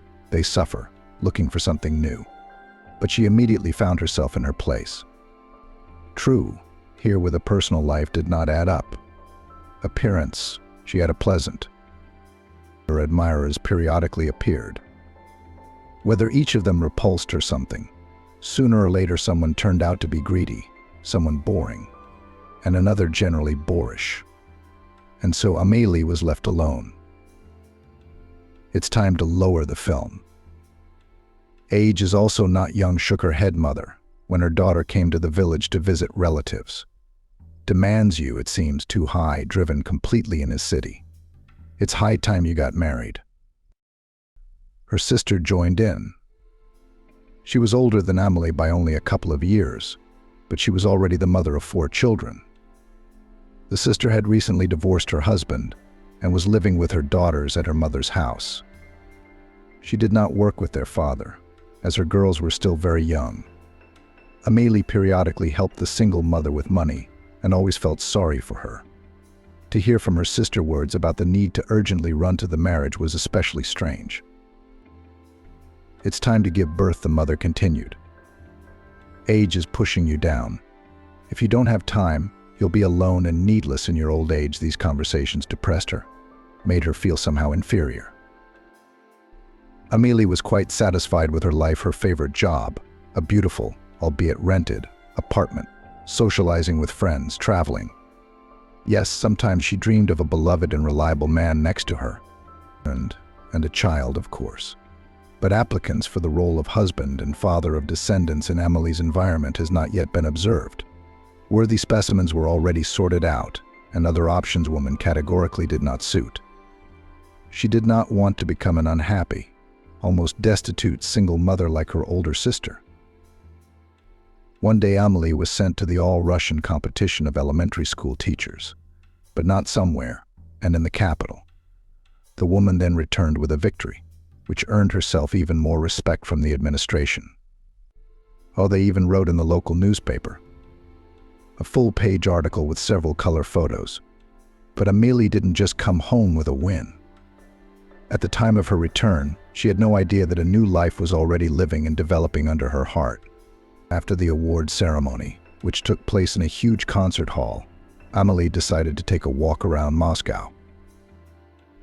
Amelie visited many places in one evening: Red Square, the Tretyakov Gallery, and the famous zoo. A little tired, but overflowing with impressions, she returned to the hotel. Almost reaching her destination, Jacob, the future father of her only child, called out to her. She hadn't realized it at the time, of course. He was a handsome, tall man, smiling, charming. He introduced himself as Jacob and said that he lived in a neighboring hotel. Jacob had come to Moscow for work. He, in his own words, often had to do it. He confessed that he had been watching Amelie for a long time and that he liked her very much, but he still did not dare to approach her. And tomorrow the man was already leaving. That's why he took the risk of meeting her, because there would be no other chance. They talked for a long time, sitting on a bench in the square in front of the hotel. Amelie herself was surprised at how easy it was for her to talk to this man. She felt as if they had known each other for years. Jacob was from Novosibirsk, a large city in the north of the country. He admitted right away that he was married, but unhappy in his marriage. Amelie felt sorry for him for some reason, and in general she behaved that evening quite differently than usual. Her seriousness and innate caution had evaporated. She explained it to herself that she'd had too many experiences that day. Jacob was handsome, and his manners were very pleasant. So they spent the night in Amelie's room. No promises, no commitments. They both knew they'd never see each other again. They just accepted it as it happened. Two adults were drawn to each other by an irresistible force. Amelie had never allowed herself to do anything like that before, but she couldn't resist, and the atmosphere was conducive to play. The woman, as if trying on the mask of someone else, allowed herself to be more liberated, free than always. They said goodbye in the morning. Jacob hugged Amelie tenderly, kissed her, and said many beautiful words that made the woman blossom and feel like a queen. Yes, they would never see each other again, but it was a blessing to have met such a man in her life. Amelie knew she would remember him fondly. A month after returning home, Amelie realized she was expecting a baby. At first frightened, but then overjoyed. Wasn't that what she had once dreamed of? Yes, it didn't work out with her husband, but she would have a son or daughter. When her parents found out that Amelie had gotten pregnant out of wedlock, they were furious. Shame the father uttered when he heard he was about to become a grandfather again. How could it be? What on earth have you done? Wailed the mother. Don't expect any help from us. You made your own mess. You'll have to clean it up yourself, the father joined the conversation again. Didn't you rush me into motherhood? Amelie reminded her parents. She hadn't expected a different reaction, so she wasn't particularly upset. It's a shame and a disgrace to give birth without a husband, her mother repeated and pressed her lips together resentfully. Amelie realized that she could manage on her own without the help of her husband and family. She had a good job that allowed her to rent an apartment and to do almost nothing for herself. Yes, it may be difficult, especially the first years of maternity leave. But nothing will get out of it somehow. The joy of realizing soon motherhood overshadowed all other feelings and emotions. And then Stefan was born, a wonderful, healthy baby, very much like his father, who had not even suspected the existence of this miracle. And Amelie suddenly felt truly happy and whole. The woman had no doubt she would overcome everything, cope with everything. Stefan knew this story from his mother's words. She had told him everything when she was a teenager. Her eyes shone with joy. It was obvious that she was very happy with the memories. Stefan admitted that his mother had embellished the story. Of course, it had been very difficult and frightening for her at times. Maybe there was resentment for the relatives who had returned at a difficult time, and for Jacob too, who hadn't changed at all since the meeting. Either way, his mom had said many times that Stefan's appearance was the best thing that had ever happened to her. And her son believed her. Stefan grew up to be a handsome and bright boy. Unlike many other children, he hardly ever got sick. The boy had excellent grades, and also had time to practice chess and swimming. He was successful in both sections. Stefan went to competitions and tournaments, won medals, participated in school Olympiads. Sometimes Stefan missed his father, whom he did not know at all. But he didn't tell his mother about it. He didn't want to upset her. So it was not easy. In order to provide for her son, she not only took 2 jobs at the gymnasium, but also tutoring. Stefan saw it, appreciated, understood, and dreamed of growing up to become a successful rich man and pile his mother with gifts. Amelie tried to give her son everything, but did not spoil the heir, of course. And there was no such opportunity. Nevertheless, the woman always found the means to send Stefan to the next competition or pay for his section. When the time came, Stefan entered the budget department of the local university on his own. After graduating, he became a night specialist. After receiving his diploma, the young man first got a job at the town forming plant. He was immediately offered such a salary that the guy was even dizzy with surprise. It cost him a lot of effort to keep himself in control. Over time, the young specialist was noticed, appreciated, made the head of the department. His salary, accordingly, increased significantly. Within a year, the guy was able to buy himself and his mother a large apartment in a prestigious area of the city. Finally, they moved into their own place. The rented apartment was, of course, cozy and already quite native, but it still belonged to a stranger. And here, at last, their own corner. Amelie couldn't get enough of her son. He was handsome and clever, and now he was rich. Stefan didn't work for his employer for long. One day he decided to take a risk, opened his own company. He already had work experience. He understood the peculiarities of the service market. Of course, it was not easy to make up his mind. To leave the forced money place, to rush like in a maelstrom with his head into the business, which is still unknown whether it will bring profit. But deep down, Stefan felt that everything would be fine because he had a clear plan. And so it was. Stefan's firm grew, developed, brought more and more income. It was the kind of money that could not be earned at the factory even in the highest position. The guy skillfully managed the funds, something let for the development of business, something put aside, something sent in investments. And of course Stefan, as he once dreamed, made gifts to his mother. Now he could afford it. Eventually Stefan had to move. He grew up in a small provincial town and started a business there. But his business grew. He became cramped in the provinces, so a new stage in Stefan's life began, conquering the capital. It wasn't easy. Competition, the need to deal with many issues, both business and purely domestic. The guy, at times, did not sleep for 2 days. But Stefan managed to cope. He got his business up and running and settled in. Now he lived and worked in Moscow. Stefan tried many times to move his mother closer to him. It seemed to him that nothing could keep her in her native city. But he was wrong. At first, Amelie did not want to part with her work. Great. I'll get to graduation, and then I'll think about it. Where will they go without me, she said. Then, already on a well-deserved rest, she was kept in place by other moments, friends and neighbors, familiar yards, apartment. In general, Amelie refused to move. It seemed to her that she would not find her place in the capital. You work all the time, all in business and labor, and I do not know anyone there. What am I supposed to do? Sit all day long in 4 walls. At least I have friends here. We go for walks, to the theater, to cafes. But what's waiting for me there? In the end, Stefan realized that it is useless to persuade his parents. He often came to visit her or brought his mother to stay with him. Amelie, by the way, did not like Moscow very much. She quickly tired of the city.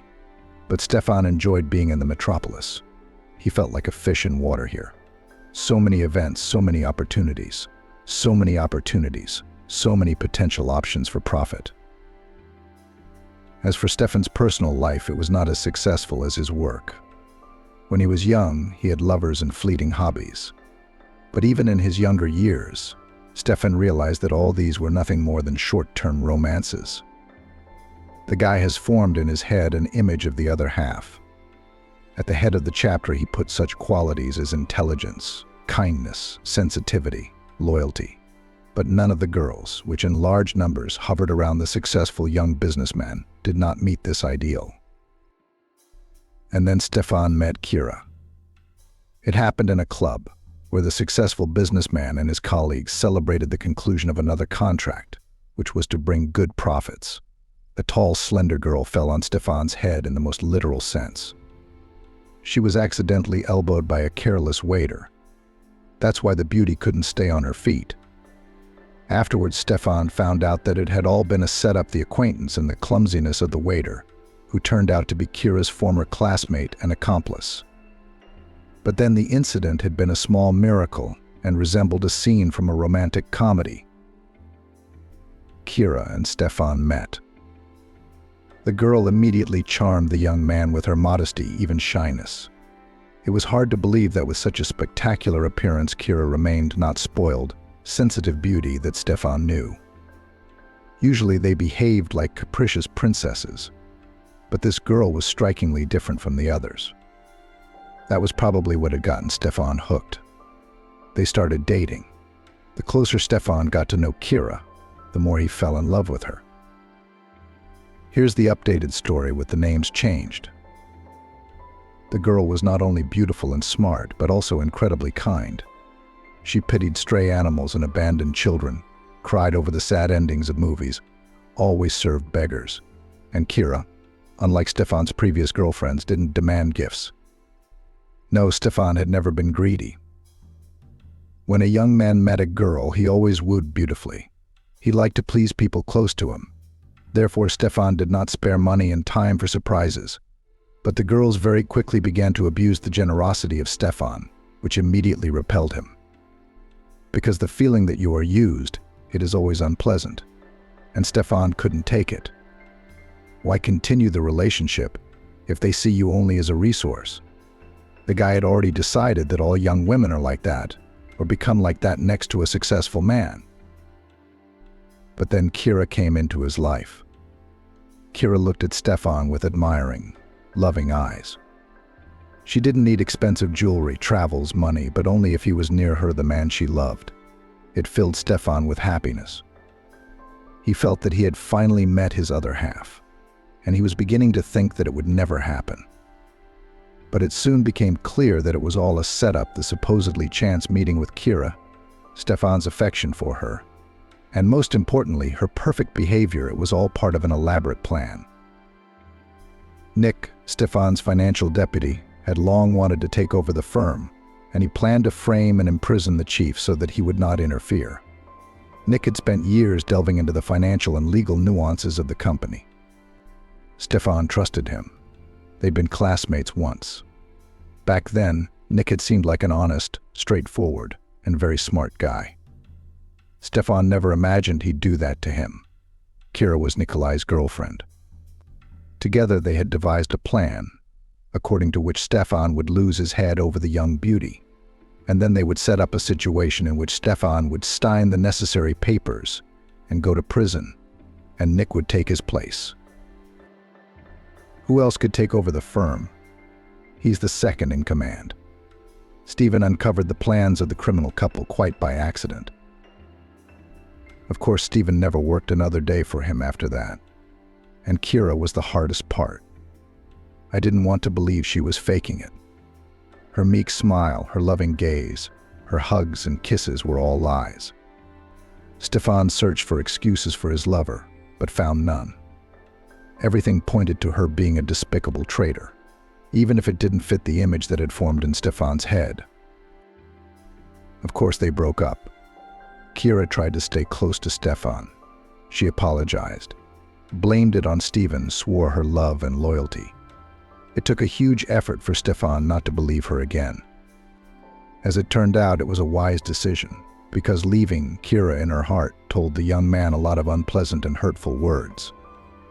It was painful to see the once favored beautiful face curved with a malicious grin.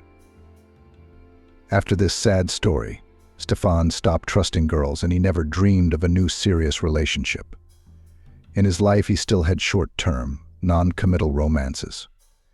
Everything was fair and clear there, but Stefan did not make any far-reaching plans.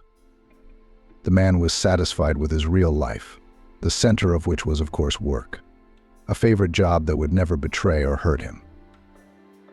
Amelie was sad about that. "Do you want a wife? Kids?" Amelie listed. "Are you planning to live your whole life alone? It's good now, but when you're old, it's uncomfortable. You'll be cold. But you can't change anything." "It's up to me." Stefan tried to avoid the conversation. "I'm surprised at myself," Amelie sighed. "My parents used to push me to marry, to hurry me to have children. I didn't understand them then. I thought, why are they meddling in my life? And now I'm saying the same words to you. It's strange." And so everything went on as usual. Amelie enjoyed her freedom after a well-deserved vacation. She had a wonderful company, a couple of former colleagues and a neighbor. The women were all the same age. They went to theaters and cafes, just walked in the park, even traveled. Stefan was glad that his mother's life was not limited to soap operas and sitting on the bench in front of the entrance. But a few more years passed, and the man noticed that his mother's behavior began to change. At first, she simply forgot the words, began to tell something, and suddenly stopped talking, unable to continue the phrase. Stefan didn't see anything wrong with that. It happens to everyone. But Amelie was more and more often lost in the dialogues, confused and flapping her eyes. Then the old woman began to forget and confuse important facts of her own biography. It got to the point where she was seriously convincing her son that she had studied to be a chef. Stefan knew very well that his mother had graduated from a pedagogical university. Her friend and neighbor Kate was a chef. She had talked many times about her studies and her work. Here in his mother's head, apparently, and mixed up the facts of her own life and the story of her neighbor. All this could not but alarm Stefan. Moreover, his mother's friends periodically called him with disturbing news. The man signed up Amelie for a consultation with a renowned professor. The diagnosis was disappointing. Alzheimer's is a terrible, irreversible disease that gradually progresses and takes away the most important thing from a person, his personality. You can try to slow down the progression of the disease, the doctor explained to the worried Stefan. But it is impossible to stop it altogether. Of course, Stefan didn't believe the provincial professor's words at first. What could he know, sitting in this hole? Medicine is advancing by leaps and bounds. Surely there is a way to save his mother, to snatch her from the clutches of the insidious disease. So the man put aside all his business and rushed to Amelie's rescue. He took her to the most advanced centers of the country, contacted with foreign luminaries of medicine, appealed even to doctors practicing unconventional methods of treatment. All in vain. The disease continued to progress. Doctors were unanimous in their opinion. Amelie had a particularly severe case of the disease. The elderly woman almost did not respond to therapy. The disease developed rapidly. No medications or medical manipulations were able to slow down the process significantly. It was hard to realize her powerlessness. Stefan had money, connections, and opportunities, but none of that mattered in this situation. Amelie gradually withdrew into her own world, but there were moments of enlightenment when her eyes suddenly became as they had been before, aware, loving, attentive. Unfortunately, it happened less and less often. Stefan looked forward to such moments to talk to his mother again. He missed her, the old Amelie. But most of the time his mother was now a complete stranger, healthy, childishly capricious, completely unadapted to life and living. Amelie required care and constant supervision. Stefan wanted to move her to his place closer to Paris, but she fiercely opposed. "You want to kick me out of my house and take my apartment for yourself," angrily whispered. She looked at her son. The old woman clearly did not recognize Stefan. She saw in the most dear person an enemy. "You'll never make it.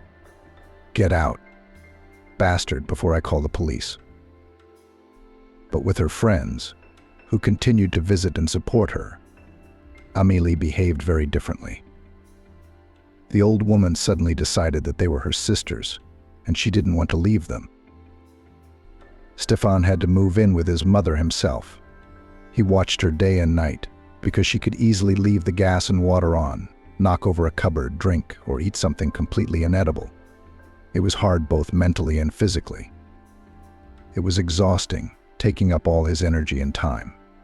Stefan couldn't work properly. No, sometimes he had to go to the capital. One of her friends looked after Amelie. But Stefan couldn't take advantage of her friend's kindness. He understood how difficult it was to look after a sick person for 24 hours a day. Amelie still refused to move closer to her son. He couldn't drag her away by force. Even when she was healthy, she didn't like Paris. How will she accept a huge metropolis now that her psyche is so unstable? Doctors unanimously stated that it would be a huge stress for their patient, which would certainly provoke a setback in her condition. The only other option was a caregiver, but even here it was not so simple. She didn't like the professional caregiver Stefan had brought to her mother. Amelie was not shy in explaining her refusal. Stefan was embarrassed in front of these women, but they all understood the situation. He was desperate. For months he lived in his mother's apartment, looking after her day and night. In Paris, he had an accumulation of cases that required his participation and attention. The man did not even imagine how and when he would sort it all out. The well-being of his company, grown from a small firm, was threatened. There was no way out. Mother cannot be left alone. Caregivers she does not accept, and even afraid, beyond the doorstep they are not allowed. In the clinic to lie down categorically refuses. The way out was found by herself. One day Amélie returned from a walk in a good mood. Stéphane had just been working, taking advantage of a few hours of freedom. One of his mother's friends, the faithful Kate, had given him a break. She lived nearby and often went for walks with Amélie. Stéphane was immensely grateful to her for that. He opened the door with a smile to the two elderly women, his mother and her friend. Immediately he saw that both of them were almost glowing with joy. "What happened?" Stéphane said with a smile. "We found a nurse for Amélie," Kate answered. Amélie, who was standing next to her, nodded. "How did you find her?" The man didn't understand. "On the street." You could say that Kate smiled. "There's just one little thing about it," Kate said. "Literally a little thing. But don't dismiss it out of hand, because Amélie agreed to it. Can you imagine she chased everyone away, and now she's agreed to it?" "Tell me," Stéphane said. "I'm intrigued." It turned out that the old women had met Trixie in the courtyard. She was walking with her son, a charming little boy of 3. Kate called him a little nuance. Amélie immediately penetrated to the boy, treated him to candy, chatted with him about this and that. Meanwhile, Kate was chatting with the child's mother, as she usually did with such chance encounters. "I told Trixie everything," Kate admitted.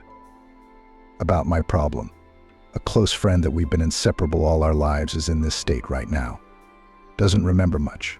Often imagines herself as someone else, acts like a child." Trixie, the new acquaintance's name, nodded sadly. It turns out she had first-hand knowledge of Alzheimer's disease. The disease had made her once strong and energetic great-uncle a helpless and unstable man. Trixie shared her story as well, and Kate was at first horrified at what this young mother had to endure. And then there was a saving thought, a solution to a lot of problems at once. "Trixie is very young, younger than you," Kate said. "We've been through more hardships than any grown woman can handle. She's lived in the country all her life. She finished school there and came to the city to study economics. She was glad that she entered the university on her own, without connections and without money. She studied hard. I got a diploma, got a job in a small firm. I rented an apartment, supported myself. And she was very proud of it. Trixie said she'd always wanted to escape poverty. In the village, her family was poor, to put it mildly. She shared a cramped room with her 2 younger sisters and brother. Money was always in short supply. The girl had to work part-time from the age of 11 on the local farm. They did not starve, of course, but Trixie could only dream of beautiful clothes, technology, travel. The furnishings of the house were not pleasing to the eye, either peeling wallpaper, shabby ceilings, old furniture falling apart. Trixie wanted to live differently and thought that hard study would help her to change her fate. That's why she spent all her free time working on her textbooks. By the way, it was not easy, because as the eldest daughter, Trixie had a lot of household duties to clean the rooms, clean the yard, cook dinner, look after the younger ones. There wasn't much in the way of study facilities either. The only desk was always full of children's paints, plasticine, toys. The younger ones were always pushing around, making noise, distracting her with questions. Sometimes Trixie would climb into the attic with her textbooks and sit there, listening to the muffled sounds from below. It wasn't completely silent here either, but the attic was still the best place to study. Unlike her peers, Trixie didn't go to dances in the neighboring village or go out with boys. She listened, of course, to her friends' stories about their romantic adventures. Sometimes it was even interesting, like watching a movie or reading a novel. But for herself, the girl firmly decided first study, career, and then you can think about a personal life. It reminds me of my mother's fate, Stefan nodded. Mom was also from a village and from a large family. She also wanted to get back on her feet. She didn't care about her personal life. Did you notice that too? Kate smiled. Of course, I saw the resemblance right away. And Amelie wasn't just taking care of Trixie's baby. She was listening to her story with interest. I could see she liked the girl. And I liked Trixie too, modest, quiet, sincere. So Trixie graduated from the village school with honors and entered the university. She was given a dormitory and a scholarship. The years of hard study began. Studying was hard, but Trixie loved it. She took complex formulas and theorems as a challenge and always won in the end. During her student years, Trixie didn't pay much attention to guys either. She was a pretty girl, slim, tall, with elegant, huge green eyes, long hair the color of ripe wheat, a wonderful honey-colored skin tone. Trixie is still a beauty. Amelie smiled. It was the first time she had entered into a conversation since returning home. Beautiful, though life had not treated her well. But she'll be all right now. Yes, Trixie is a very attractive young woman, Kate confirmed her friend's words. And of course, when she was a student, she had her admirers. But the girl had made up her mind to finish university and get on her feet first, and then think about love, and went to her goal. Her friends offered Trixie other options to get a foothold in the city and live far from poor, to find a wealthy man and decide him. Only such methods were not for Trixie. She wanted to be sure of her well-being. And how can you be sure of it if your well-fed life depends on another man? Anyway, after graduating from university with honors, Trixie started looking for a job. And she found it almost immediately. She got a job as a labor economist in a local successful firm that installs air conditioners. The salary offered to the young specialist was decent, especially if to compare it with the scholarship, on which Trixie had to survive all these years. After all, there was nothing to count on the help of relatives. Her parents barely made ends meet. On the contrary, her mother and father had managed to instill in their eldest daughter that she owed it to them, that she had to support the family when she made it in the world. After all, they had raised her. Trixie supported them at first. She bought presents for the younger ones, transferred money to her mother's card. But when she needed help herself, the family turned away from her. Trixie, a young and very pretty employee, was immediately noticed by Ben, a senior manager of the purchasing department and the son of the owner of the company. The young man, of course, felt like a prince in the office. In fact, he was a prince. Ben had been surrounded by luxury since he was a child. He was used to the fact that all his wishes were always fulfilled. By the time he was 26, the guy had a beautiful life. He wanted something new, something unexplored. And then Trixie got a job with them, a modest beauty with huge eyes and a sharp mind. Of course, it wasn't her looks that interested the young man. No, he had dated both models and actresses. A pretty face was not going to catch him. Rather, he was attracted by the special charm of the young new employee. Her behavior, atypical of most girls, intrigued Ben. He wanted to solve Trixie's mystery, to understand her, to get to know her better. That's why he went on the offensive. And Trixie? She was just at the age when it was time to think about a soulmate. Most of her acquaintances were already married and raising children, and she wanted family happiness too. All the more Trixie thought that she had already achieved a lot. She had studied, worked, and supported herself. Trixie was tired of making her way through life alone. She dreamed of a close person, drew an image of a man to talk to in the evening, who would embrace her after a hard day's work. That's where Ben came in. He was very skillfully courting a young female employee. You bet the guy was a pro at it. Flowers, nice surprises, exquisite compliments, admiring glances. Ben knew how to surprise any girl, and was proud of the fact that he could find an approach to everyone. But he'd never met anyone like Trixie before. It was not an easy task, but it was even more interesting. In the end, of course, Ben managed to make Trixie fall in love with him. They started dating. The girl didn't realize that Ben was the son of the owner of the firm. If she had, she might have been more careful.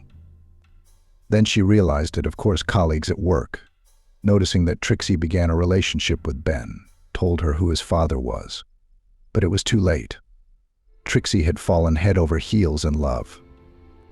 The girl could not imagine her life without Ben. He actually lived in her apartment, and Trixie was completely satisfied with it.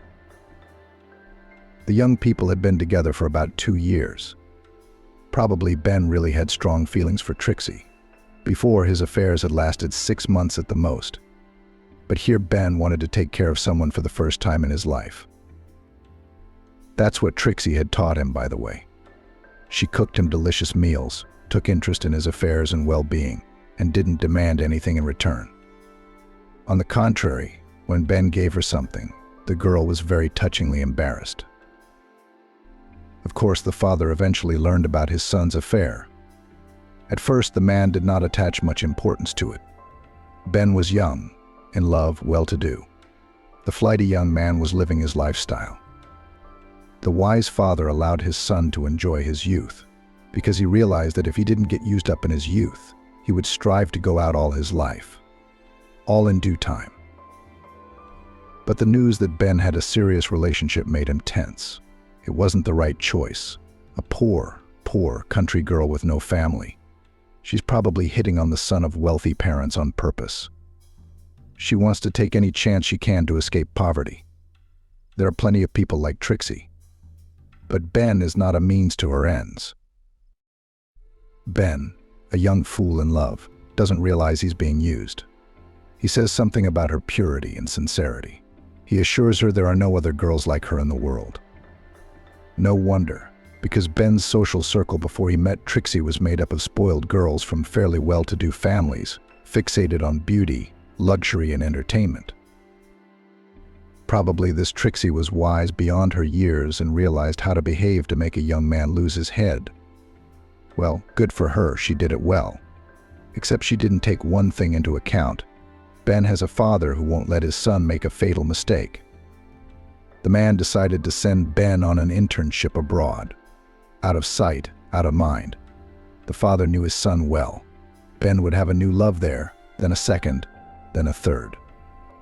Nothing at Trixie will work out, and it is necessary to act quickly, because such a clever girl to consolidate the effect may well get pregnant. And then she will have a powerful lever to siphon money from a rich family with the help of a child. It's a plan as old as time, but it's still as effective as ever. Anyway, Ben flew away across the ocean. Kate continued the story. Amélie listened attentively to her friend and shook her head. In her eyes, she clearly read pity for the main character of the story, Trixie. Just like in the Carlson cartoon. He flew away, but he promised to come back. He didn't, Amélie said.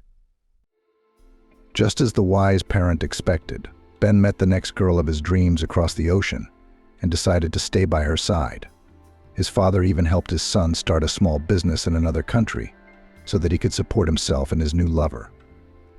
The man always backed up the only child, did everything to make his life bright, trouble-free, happy. But Trixie had no one to help her. The girl, unlike Ben, very soon found herself in a desperate situation.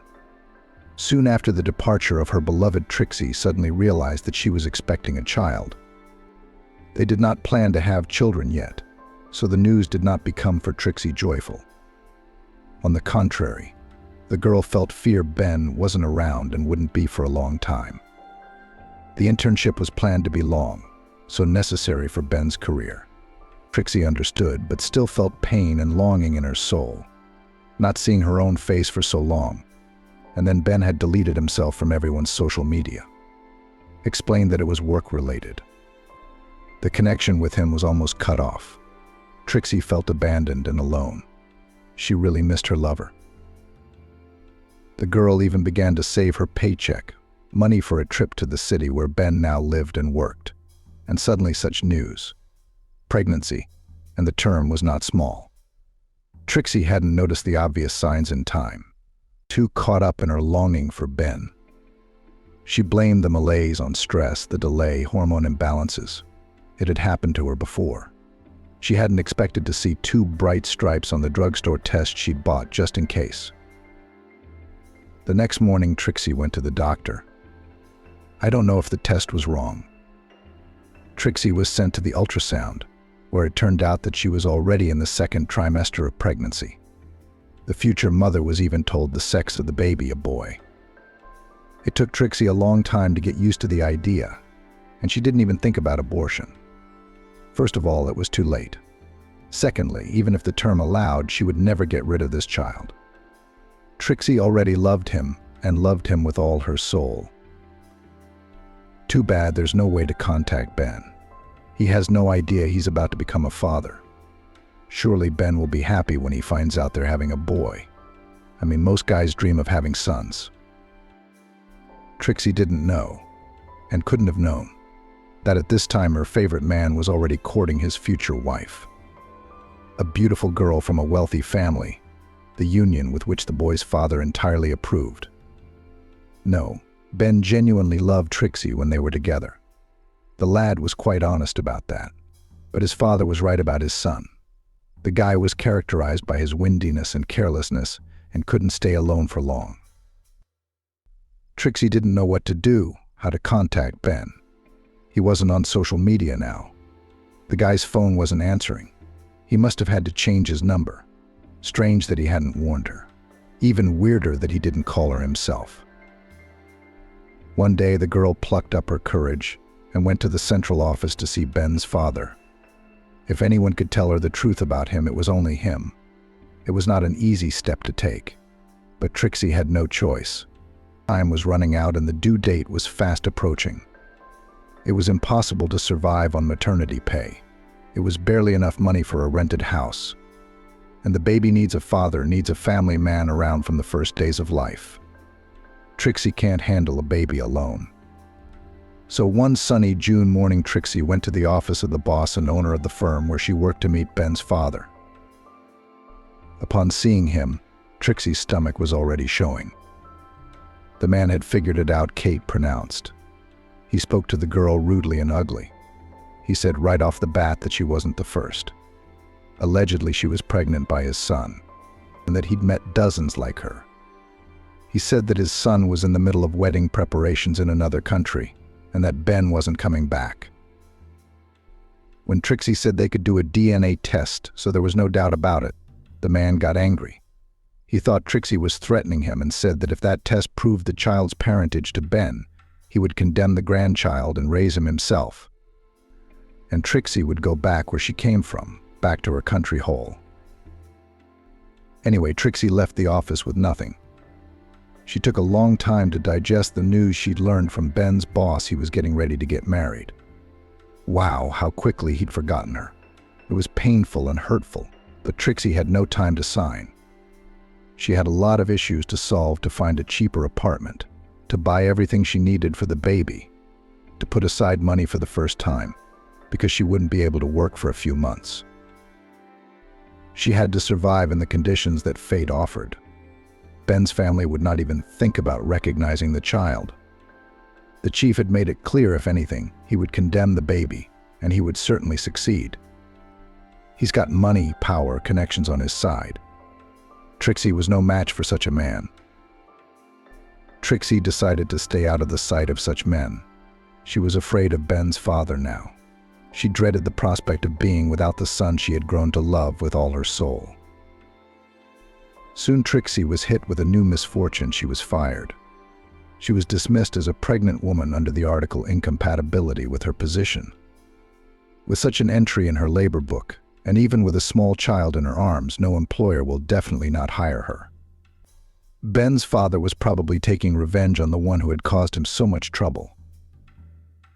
Trixie had to rent a tiny room on the outskirts of the city and work unofficially as a cleaner until the birth.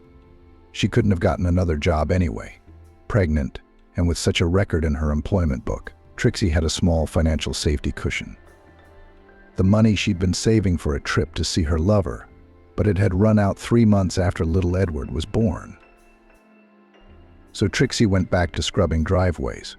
She carried the baby in a carrier, carrying him from floor to floor to floor, down corridors, platforms, stairs, and at the same time singing lullabies or telling Edward stories. It was hard, but there was no other way out. The family, of course, didn't help Trixie's predicament. On the contrary, she received more reproaches than from Ben's father. She was called a disgrace to the family. Trixie, in dire need of support, was hurt to tears to hear these words.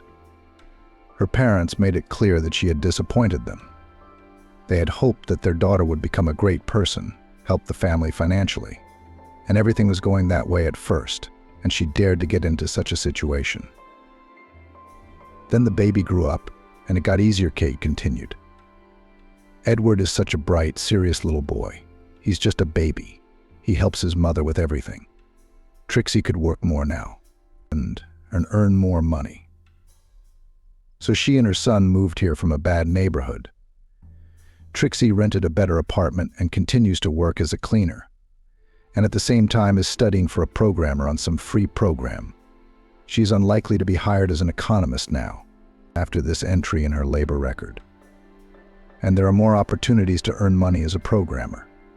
So Trixie's doing her best for her son. But it's hard for her to clean the entrances and study. You can see how tired she is. We feel sorry for her, Anomaly. We're good judges of character.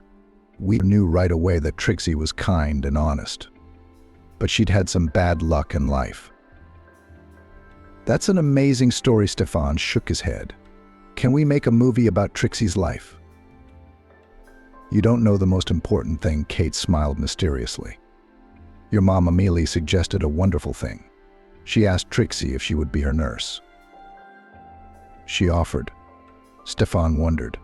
She's good at it. I didn't realize it right away. I couldn't think of a better option. Trixie is honest, kind, and attentive. She'll talk to Amelie and remind her to take her medicine on time. And she's gentle, kind, smiling. And she has a good boy. She and Amelie hit it off right away. Amelie is like a child sometimes. They'll have fun together. Old boy Kate nodded. And Trixie, instead of scrubbing floors, will study in peace and look after your mother. It doesn't take much physical labor, and it doesn't take much time. And you'll offer her a good salary, of course. With what? See how good that makes everyone feel. Kate's eyes brightened up. She thought it was a wonderful idea. Amelie also thought it was a good idea. But Stefan was still hesitant to let a complete stranger from the street into the house. I don't know what she'd told the two old ladies. Maybe Trixie was a liar, but she had decided to give the old ladies a good talking to, and they didn't know what was what. How smart is it to fool old ladies, one of whom has such a serious illness? But I need to meet Trixie. Ask her a few questions, talk things over. She's going to work now, but she'll come by tonight, Kate said. I've got an 8 o'clock appointment with her. So wait. Trixie promised she'd come by. I'm sure you'll like her. The doorbell rang around 8. Stefan opened it. A young woman stood on the doorstep. Slim, pale, with a tired face but a shy smile. By the hand she held a little boy. Here he looked quite happy and confident. He smiled broadly at Stefan, looking him straight in the eyes. The man felt warm inside. This child was quite charming. Hello, the woman said. I'm Trixie. You've probably heard about me, haven't you? I'm here for a job interview. Come in, Stefan said with a reassuring smile, and let the guests into the apartment. All three of them settled in the living room. Amelie, having taken another dose of medication, slept in her room. She would sleep until about 9 o'clock. Then 2 hours awake, her medication, and then back to sleep, Stefan explained. Amelie has a difficult schedule and a very complex character, corrected by her illness. Not any caregiver could cope with her. I can barely manage myself. But Kate was confident Trixie could do it. I know your story, Stefan said, looking at Trixie. Her son was looking around with lively curiosity. Stefan liked having a child in the apartment. Somehow it made him feel lighter. Good, Trixie nodded. So you understand how much I need this job. I'll do my best not to disappoint you. Amelie and I have hit it off, Stefan smiled. It was surprising because she had rejected so many professional caregivers. All of them had something wrong with her. Did she take to you right away? I think she's a wonderful, kind person, Trixie shrugged. I'm glad you think so. Mom has a very special schedule. She has to be on a strict regimen, taking her pills by the hour, or her condition will worsen. I also read to her twice a day, the first time a newspaper with news, the second time something from the classics she chooses. I see, I've already mapped out Mom's day for you. Can we start tomorrow? You're really taking me? A smile lit up Trixie's pretty face. Just like that. Stefan grinned. Two old ladies have made me such a spectacular advertisement. Trixie laughed.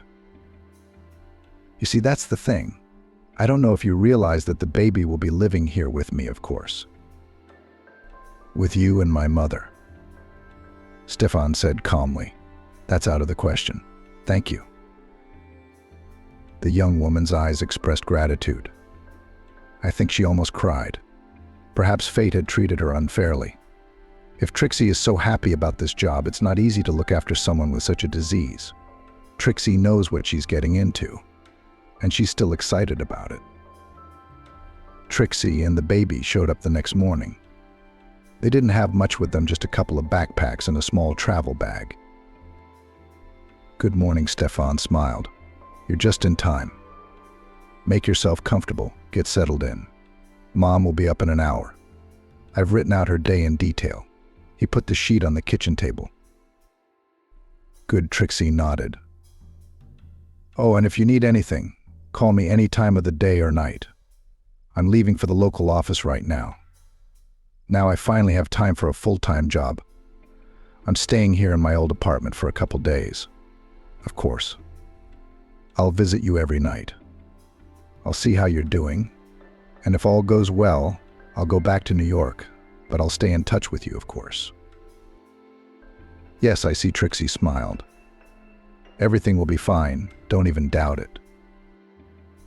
And things did get better. Stefan, who was still in his hometown for a couple days, made sure Trixie was doing fine. Amelie looked happy. She was in an elevated mood the whole time. She liked both Trixie and her adorable baby boy. Trixie was happy too. This job is a gift from heaven and a reward for all my toil and suffering, she told Stefan more than once. It's a pleasure to look after your mother. We talk a lot. She sometimes recalls stories from her life, and it's interesting to hear about her years as a teacher. Amelie is very intelligent and sensitive, and she and Edward are very good friends. They can play together for hours, they can build constructors or draw something. It's good that everything is so wonderful. Stefan was genuinely happy. The apartment was now cozy, warm, and somehow attractive. Stefan came in the evenings to visit Amelie and ask Trixie how things were going, and then he didn't want to leave at all. But Stefan couldn't stay either. It would probably embarrass Trixie. Everything's great, Trixie smiled. Amelie and I are walking, reading, talking, even cooking together. Turns out she remembers a lot of recipes by heart. True, she can't always retrieve them from memory, but the insights happen while she and Edward play or draw. I study quietly. I can't tell you how grateful I am for this offer. It's a lifesaver for Edward and me. I'm grateful to you, Stefan replied sincerely. You make my mom's life happy, and you give me my freedom. I have to get back to New York. I have so much to do there. Stefan flew home with a peaceful heart. Immediately, he was overwhelmed by a mountain of problems. The business had gone too long without the owner's close attention. Stefan plunged headlong into work. The rubble was gradually getting smaller. Even breathing became easier. Every evening he called Trixie via video link. She would tell Stefan how his mother's days were going. Sometimes Emily would come to the screen herself. Sometimes she recognized her son, other times she didn't. It was scary and painful. It must be impossible to get used to. Despite the treatment, the disease progressed. To top it all off, there were heart problems. Strong drugs had side effects on the whole body, but you couldn't do without them. Trixie took Emily to the hospital, gave her pills by the hour, put her to bed on time, and looked after her. She seemed to genuinely feel sorry for the elderly woman who had suffered such a serious illness. Trixie helped Kate. Sometimes she was joined by other friends who lived farther away. All of them, like Amelie, had also grown to love Trixie and her son. Stefan rejoiced. He loved that his mom had an interesting and busy life. Doctors unanimously said that positive emotions can slow down the development of the disease. One day, a man named Stefan looked forward to those evening conversations with Trixie all day long. She was a remarkably bright and friendly person. As soon as she said a few words to him, he felt light and calm at heart. Trixie energized him with positivity and energy. She was also, without a doubt, a real beauty. Her eyes the color of birch bark, like two blue lakes, shone on her beautiful face. Now Stefan involuntarily compared the women around him. Many of them were good-looking, but they were spoiled by their haughty appearance, their deliberate capriciousness, their coldness, or, on the contrary, their excessive imposition. Trixie, on the other hand, was natural, lively, real, and incredibly kind. Stefan was glad to have such a person in his life. Sometimes the man came to his hometown of Houston to visit his mother. Now he always brought Edward gifts. It was so nice to choose cars, radio-controlled toys, robots, constructors in children's stores. It turned out that there were so many interesting toys now. It was even more joyful to see the boys' eyes light up with delight. Then they worked out together how to control another machine and what actions can be performed by a cool robot. That was interesting too. Edward was really reaching out to Stefan. He must have missed the attention of a boy. Stefan understood Edward perfectly well. He was in the same situation himself, and so he tried to talk to him more during his visits. Trixie always prepared a festive dinner the night before Stefan arrived. The woman even involved Amy's grandmother in the preparation. She read on the internet that such activities are useful for people with her disease. Patients need to do some household chores for as long as possible, otherwise the disease progresses quickly and they become completely helpless. Stefan enjoyed talking to Trixie, not only about her mother, but about the life of this amazing woman herself. And Trixie seemed genuinely interested in Stefan's affairs. Sitting in the living room, they could talk for hours on end about everything, and nothing at the same time. Little Edward would pop up every now and then and insert his own lines, which both adults laughed lightheartedly at. Stefan loved those evenings with all his soul. Each time he wanted to stay in Houston longer, but business required his direct involvement. So the man returned to New York. One day, Stefan's former classmate Tom, who for a long time had been almost the man's only best friend, invited him to a wedding. Tom did not go anywhere, so he stayed to live in his hometown. He opened his own business here, in which he was very successful. Stefan repeatedly called him to New York, drawing him tantalizing prospects. But Tom always replied that he was fine at home. He wasn't attracted to the capital, so Tom got married. They decided to have a large-scale celebration with hired artists, a spectacular show program, dancing until morning. And of course he invited Stefan to the party. He of course agreed, put aside all his business, and came to his hometown. He was excited about the upcoming celebration and the opportunity to visit his mother and Trixie. On the eve of the celebration, Tom called Stefan and shocked him with the news. You see, friend, you don't have to come to the wedding alone, but with a girl. Why is that? Stefan wondered. Tom had never made such a demand before. Here's the thing. One of DG's relatives won't be able to make it. It's an urgent business trip. It's an influential person. But his spouse is going, and he's only letting her go on condition that all the men are with the ladies. Jealous. Otherwise he won't let his wife go. Now that's a tough patriarchy, Stefan stretched out. It's commonplace here in the province, so far, Tom joked. Not like what you've got up there in New York. Where am I going to find a girl? Stefan stretched out confusedly. I don't have anyone right now. Paul, one of ours, over there. Kira, she's kind of divorced. I don't think anyone would mind going to a party with you. I mean, it's just a formality. Okay, I'll think of something, Stefan agreed. Don't worry, I'll be there as agreed. Pressing the reset button, the man thought for a moment. Why are you upset? Emily asked. Stefan flinched. His mother had been sitting next to him during the conversation, but she looked absent. It seemed to him that she was in her own world again. But Amelie seemed to have heard and understood everything this time. Tom says I should bring a girl to his wedding. I don't have anyone in mind. What do you mean, you don't? The old woman was surprised. Well, Trixie, invite her. It's good for her to get away. Trixie. But of course, as Stefan hadn't guessed right away, thinking about spending the whole day with her at such a lavish celebration, the man rejoiced. It was going to be a wonderful time. Trixie flushed to the roots of her hair when she heard Stefan's proposal. I don't know, she said. I don't feel comfortable. And Amelie and Edward. You can't leave them alone all day. Don't worry about Kate taking care of the family. I'll make arrangements with her, so I'll do it. Of course, Trixie said, smiling. It's probably been ages since I've been anywhere. Let's make up for it. Please, Stefan said. I'll be ready by 10 tomorrow, and I'll pick you up. In the morning, a complete stranger, Trixie, jumped out of the driveway. Stefan had never seen her like this before. She wore a flowing dress of a lovely emerald hue that suited her eyes. It fitted her slender figure beautifully, the wide satin hemline emphasizing her slim waist.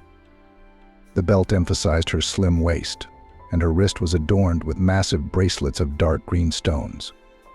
All of these things Trixie had rented from her daughter Kate. Trixie's hair, usually gathered in a ponytail or a bundle, fell loosely over her shoulders. It was adorned with light curls. Trixie looked like a mermaid in this image-enchanting, beautiful, ethereal beauty. Trixie made light makeup, tinted her eyelashes, applied light pink lipstick on her lips. It all emphasized the natural beauty of her face. Stefan looked at Trixie admiringly. He didn't want to take his eyes off her. Yes, he had always seen that she was beautiful, but today he was still amazed. At the sight of this marvel you are. You look absolutely marvelous, Stefan said. He couldn't find the words to express his impressions of what he had seen. Thank you, Trixie smiled, and surprisingly she didn't look embarrassed. As usual, she didn't avert her eyes. They pulled up in front of the old registry office. It was the only place in their town where marriages were registered. Parking was hard to find. Tom had warned them that there would be a lot of guests. Stefan took Trixie's hand and led her past the dressed-up people to the right hall. Periodically, the man said hello to someone he knew, but didn't stop to talk to them. He would have time for that. Right now, he didn't want to disturb the idyll. He walked with Trixie through the crowd and held her hand in his. People were looking at them, whispering. Stefan saw it and heard it, and to his feelings was added one more, the pride of having such a gorgeous beauty, a real mermaid, by his side. Trixie was looking around with interest. It was obvious that she liked everything that was going on. Then, finally, Stefan saw Tom. He looked very organic and effective in the role of the groom. Next to him stood the beautiful DG in an obviously expensive ivory dress. Stefan knew her. She was a girl from their court. They had once considered her a boy, since she was 2 or 3 years younger. And now DG becomes Tom's spouse. Congratulations, buddy. Stefan hugged his friend. He had to let go of Trixie's hand to do so. "Thank you. And you too," Tom whispered to him. "Your lady of the heart.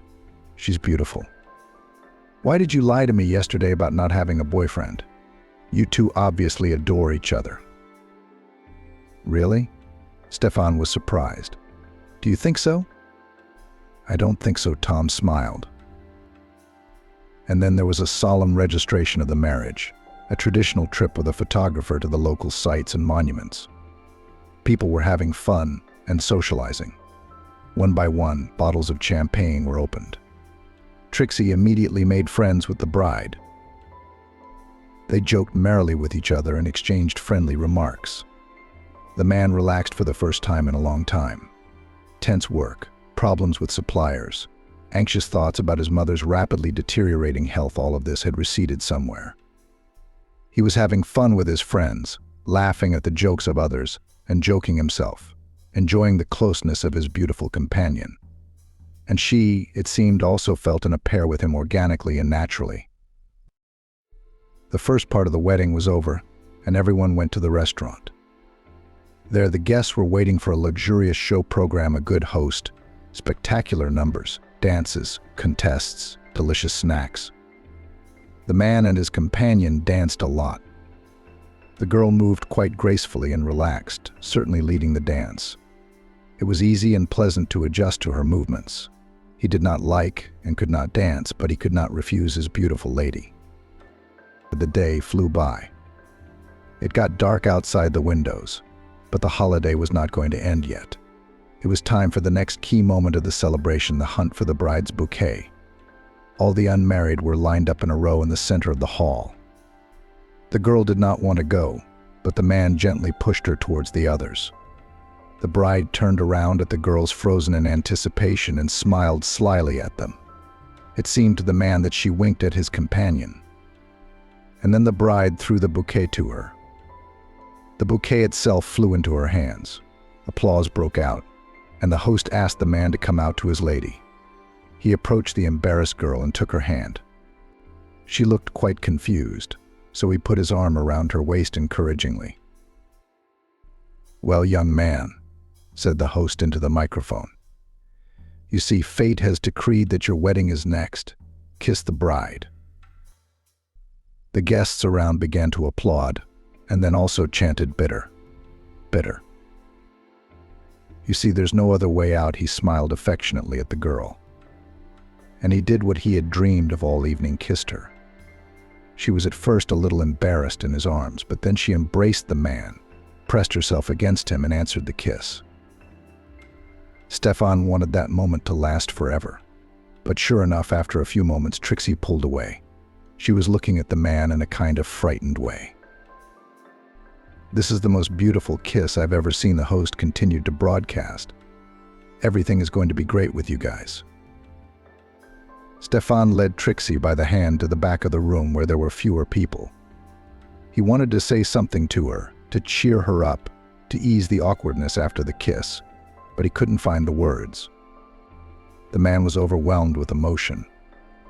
He suddenly put his arms around Trixie again and tried to kiss her, but she gently pulled him away. No, Trixie shook her head. "You're my employer, I'm a subordinate. I've had an office romance before and I know how it ends. I can't lose this job, do you understand?" Stefan nodded. Trixie had a right to distance herself. Only were they really just employers and subordinates? What about their heart-to-heart talks, the companionship that made both of them feel warm? What about that kiss, which Stefan was sure had brought pleasant emotions to her too? What about the hand in his palm? The rest of the evening passed without incident. Trixie was always there for him. She was also smiling at Stefan, taking his hand again. The man admired her, caught her glances and smiles, watched Trixie's graceful movements, and fought the urge to hug and kiss her again. The man realized he was in love. In love for probably the second time in his life. And Trixie seemed to sympathize with him too, but she was afraid. There was too much at stake for her in the event of another mistake. Stefan made no more attempts to hug or kiss Trixie. He was just acting like a good friend again. He didn't want their relationship to lose its ease, its naturalness. Let things go the way they were going. After the party, Stefan took Trixie home in a cab.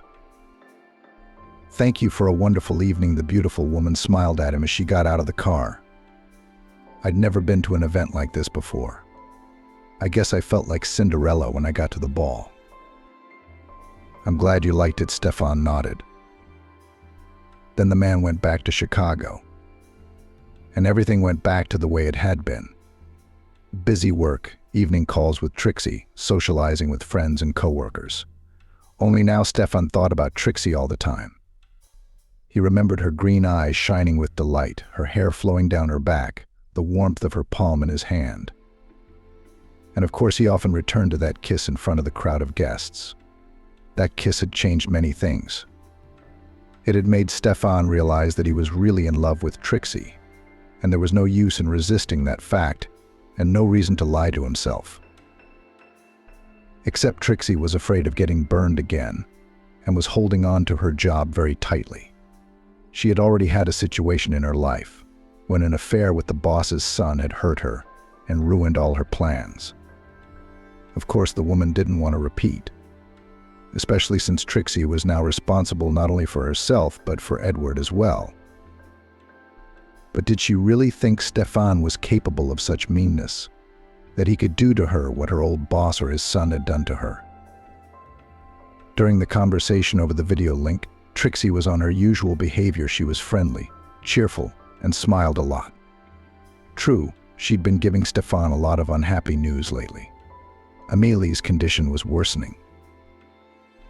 And it wasn't even about the main diagnosis Trixie shared. Everything was going more or less smoothly. The old woman was managing to look after herself. Her speech was still intact. Although the doctors had predicted that would have happened a long time ago, her heart was a concern. This morning she had another attack. I called an ambulance. They came, gave her a shot. I asked what to do to help her, how to relieve her condition. Because this is the third attack in a month. But they answered the same as always: "What do you want?" "Age." "Nobody lives forever."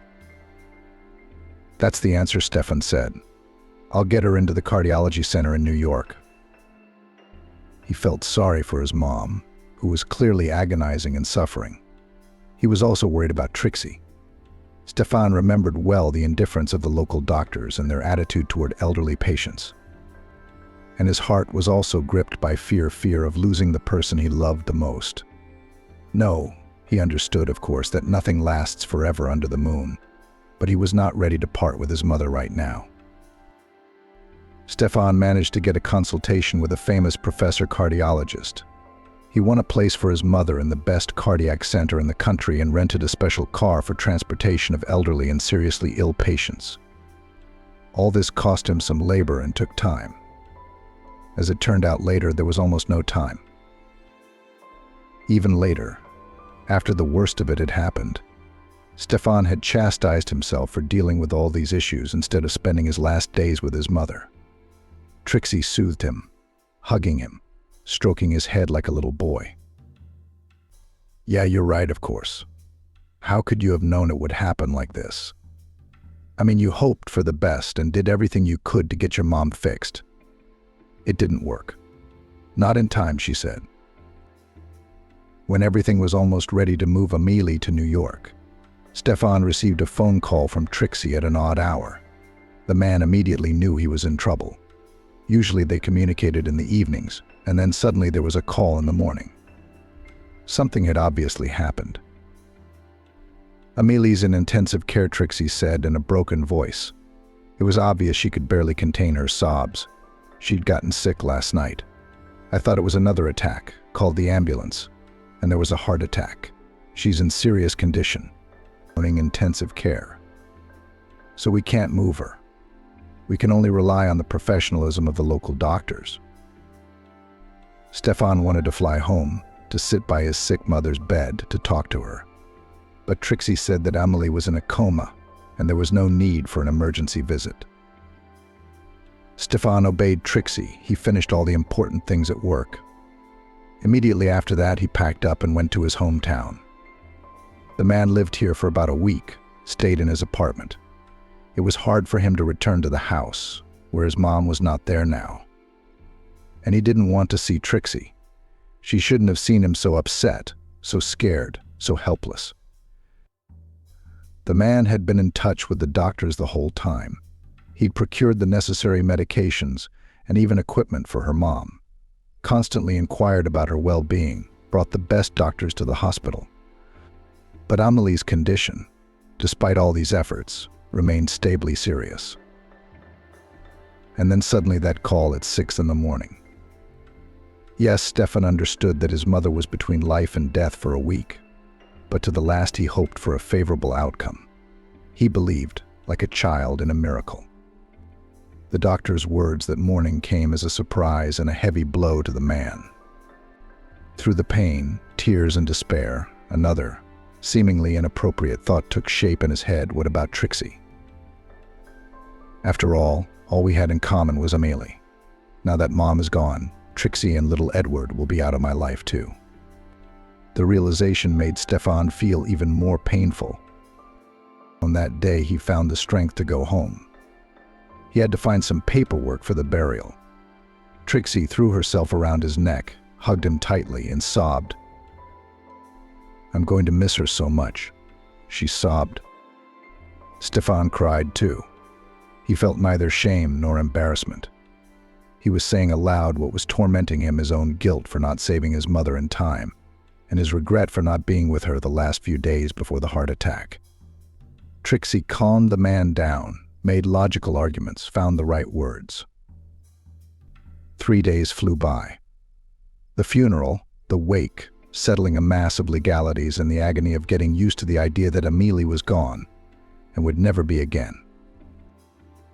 Trixie was there for him, helping, supporting.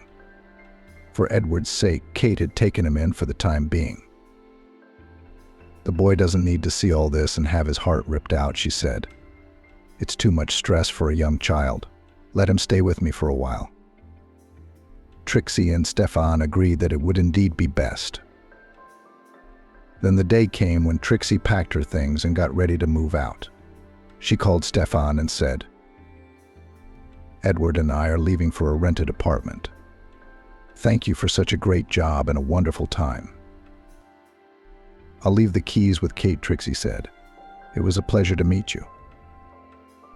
Stefan didn't know what to say to Trixie. He knew, of course, that she was going to leave now, but he hadn't thought it would happen so quickly. He'd hoped that Trixie and Edward would stay in the apartment at least until the end of the month. Suddenly they were leaving in such a hurry. The man wanted to beg her to stay, but he only wished her luck in her new place. He was too shocked by everything that was happening. A couple days later, Stefan returned to New York, and there he couldn't stop thinking about Trixie. He missed their evening conversations, wanted to see her smile, hear her voice, look into those bottomless eyes. One day he'd made up his mind, realized he couldn't go on without her, left everything behind, and rushed off to find Trixie and Edward. Stefan decided to start with Kate. She'd had a lot of contact with Trixie. Surely the neighbor would know where Trixie had gone. Stefan had tried to call her, of course, and more than once, but her phone wasn't answering. She'd changed her number or something. Then it turned out Trixie had dropped her phone in a puddle and had to buy a new one. So she decided to get a better tariff. She got a new SIM card. That's why Stefan couldn't reach her. Kate didn't know where to find Trixie, so Stefan had to hire detectives. They quickly tracked down the woman's location. Trixie was once again working as a cleaning lady. Stefan had gotten that information from his people. They even provided him with the girl's work schedule. That's why Stefan found himself at the right moment that morning near her entrance. The man noticed a familiar silhouette from afar. Trixie was coming back from work, walking slowly, enjoying, probably, the beauty of the fresh July morning. Stefan's heart raced. How would she take him now? What if she pushed him away again? What if he'd imagined that she sympathized with him too? Just wishful thinking. Trixie kept getting closer. Stefan stood up and moved toward her. She stopped, recognized him, and suddenly threw herself at him. She hugged him, clung to him, cried. Stefan smiled. Everything was going to be okay now. Trixie was obviously happy for him. "I missed you so much," Trixie finally said. "I was so hoping you'd find me. And you did." I couldn't help it. Stefan smiled at her. His heart heaved with joy. He wasn't wrong. Trixie really loves him. "Remember when you caught the bouquet at the wedding?" he said. "You can't break tradition. How could I not find you after that?"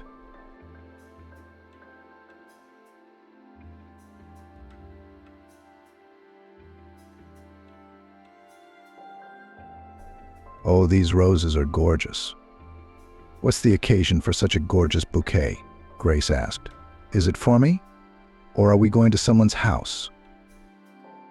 "You're a champion. Honey, I love you." Kieran held out roses to Grace. "You know that, don't you? So without further ado, marry me." Grace waited for a moment for further developments. Then she raised her eyebrows and said disappointedly, "Is that all? What do you mean?" "I don't understand," replied Kieran. "Isn't that a marriage proposal?" "Silly. What do you mean?" "I want you to be my wife, to live a long and happy life together, to have children." "I don't understand." "Is that the best you can do?" Grace asked unhappily. "Where's the celebration? Where's the ring? You should at least look on the internet to see how men propose to girls." "We'll go to a restaurant and celebrate," said Kieran. "What about the ring? What about the video of you proposing?" "Grace, what's the big deal? We love each other, we want to get married. What's all the fuss? What's with all the hoopla? I'm a simple man. I'm just saying what I can say." "I want a ring for your marriage proposal," said Grace, resentfully. "Everyone will laugh at me when I tell them you proposed and didn't give me a ring." Grace let out a tear. "God, I'll be embarrassed in front of the others. And even embarrassed. I'd be humiliated to the core." "Who's going to ask you about the ring? Who needs it? Is it so fundamental? You have to have a ring and no other way. I just thought it would be better to use the money for a trip after the wedding." Kieran smiled and hugged Grace. "That'll be the ring for you." "You're crazy," she pushed him away, her tears drying in a flash. "A wedding trip? You're clearly out of your mind. What haven't we seen? Hanging around in buses, swallowing dust, listening to tedious lectures from tour guides. What kind of wedding trip is that? It's horrible. Who would you tell about a honeymoon like that?" "We'd be laughed at," Grace said indignantly. "People go abroad and we're like idiots on some itinerary. We should go to Turkey as a last resort." "Who's going to laugh?" Kieran was getting nervous. "Who cares about our lives?" "Grace, you're saying the wrong thing. Turkey can wait. We haven't seen anything here." "And I don't want to see anything here," Grace said sharply. "What's good here? Married? I want a good life, to be envied, not pitied. Well, don't all your friends get a ring and go abroad? I know some of them don't even have boyfriends and don't get married. Why do I have to settle for the worst? I want the best." "Kieran." Grace laughed out of turn and hugged him. "When should one want everything but when one is young? Later, when we are old and sick, we shall not want anything. But now I want it. I really want the ring, and Turkey, and the video." "I'm afraid your demands don't match my possibilities," said Kieran sadly. "What else do you want to know here on the shore? Or when we're going to set sail for the voyage of a lifetime? I'm afraid I can't give you what you want. I also want a home, our home, or home, where it's just you and me and our children, where there's no one else, no parents, no grandparents. Just you and me," Grace said.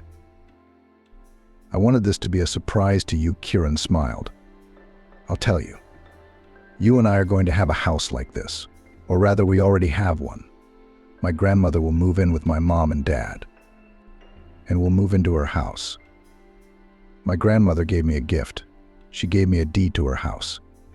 Can you believe it, Grace? Grace looked at her husband to be satisfied face. The smile slipped from her face. And from the expression on her face, Kieran realized that the surprise had failed. What kind of house is this? Grace said with a tone that tolerated no objection. It's a 60s Khrushchevka. My idea of a house is at least 2 stories, floor-to-ceiling windows, underfloor heating. And I walk barefoot on the warm floor. Look through these windows and enjoy this house. This is home. Grace, your dreams are unrealistic, Kieran objected. Other people live in apartments all their lives. They don't have a place to live and don't expect to. We have a whole house, 4 rooms, a kitchen, a veranda. We can add a bathroom. Why should we add new old things to old things? It is old, Grace said. And then, I told you before, why should we look up to those who are doing worse than we are? We have to reach for the best, strive for it, and then everything will work out. I'm sure of it. You'll see, Kieran. Everything will work out and we'll have everything. You just have to want it badly enough. I see that potential in you. Otherwise, I wouldn't have chosen you and loved you. I will always be there for you and support you because I love you so much. I love you so much. Let's start over. Do what again? Kieran didn't understand. I accept the bouquet. It's not going anywhere. Flowers don't last forever. And you properly organize a marriage proposal. Get ready. Buy a ring, but make sure it's a diamond. Even if it's small, it has to be a diamond. Book a restaurant, invite your friends, have a professional video shoot, maybe some fireworks. The whole thing. Grace, I don't like the whole staged thing. It just feels so fake to me. I'll feel like a clown. Love is a 2-person feeling. It likes silence, not fireworks. And I really, really want it all. For me, for my lovely future wife. Can you make it happen? I need it, Kieran. She looked ingratiatingly into his eyes and asked, Please, Kieran. Kieran once again tried to convince Grace that this was an unpleasant situation for him. Grace, here you keep saying that you want to be envied. Why would you do that? Because everyone knows that envy is a bad thing, both for the person who's envious and the person who's envious. I feel good when I'm envied. It makes me feel so euphoric, so energized. So sweet, Grace replied.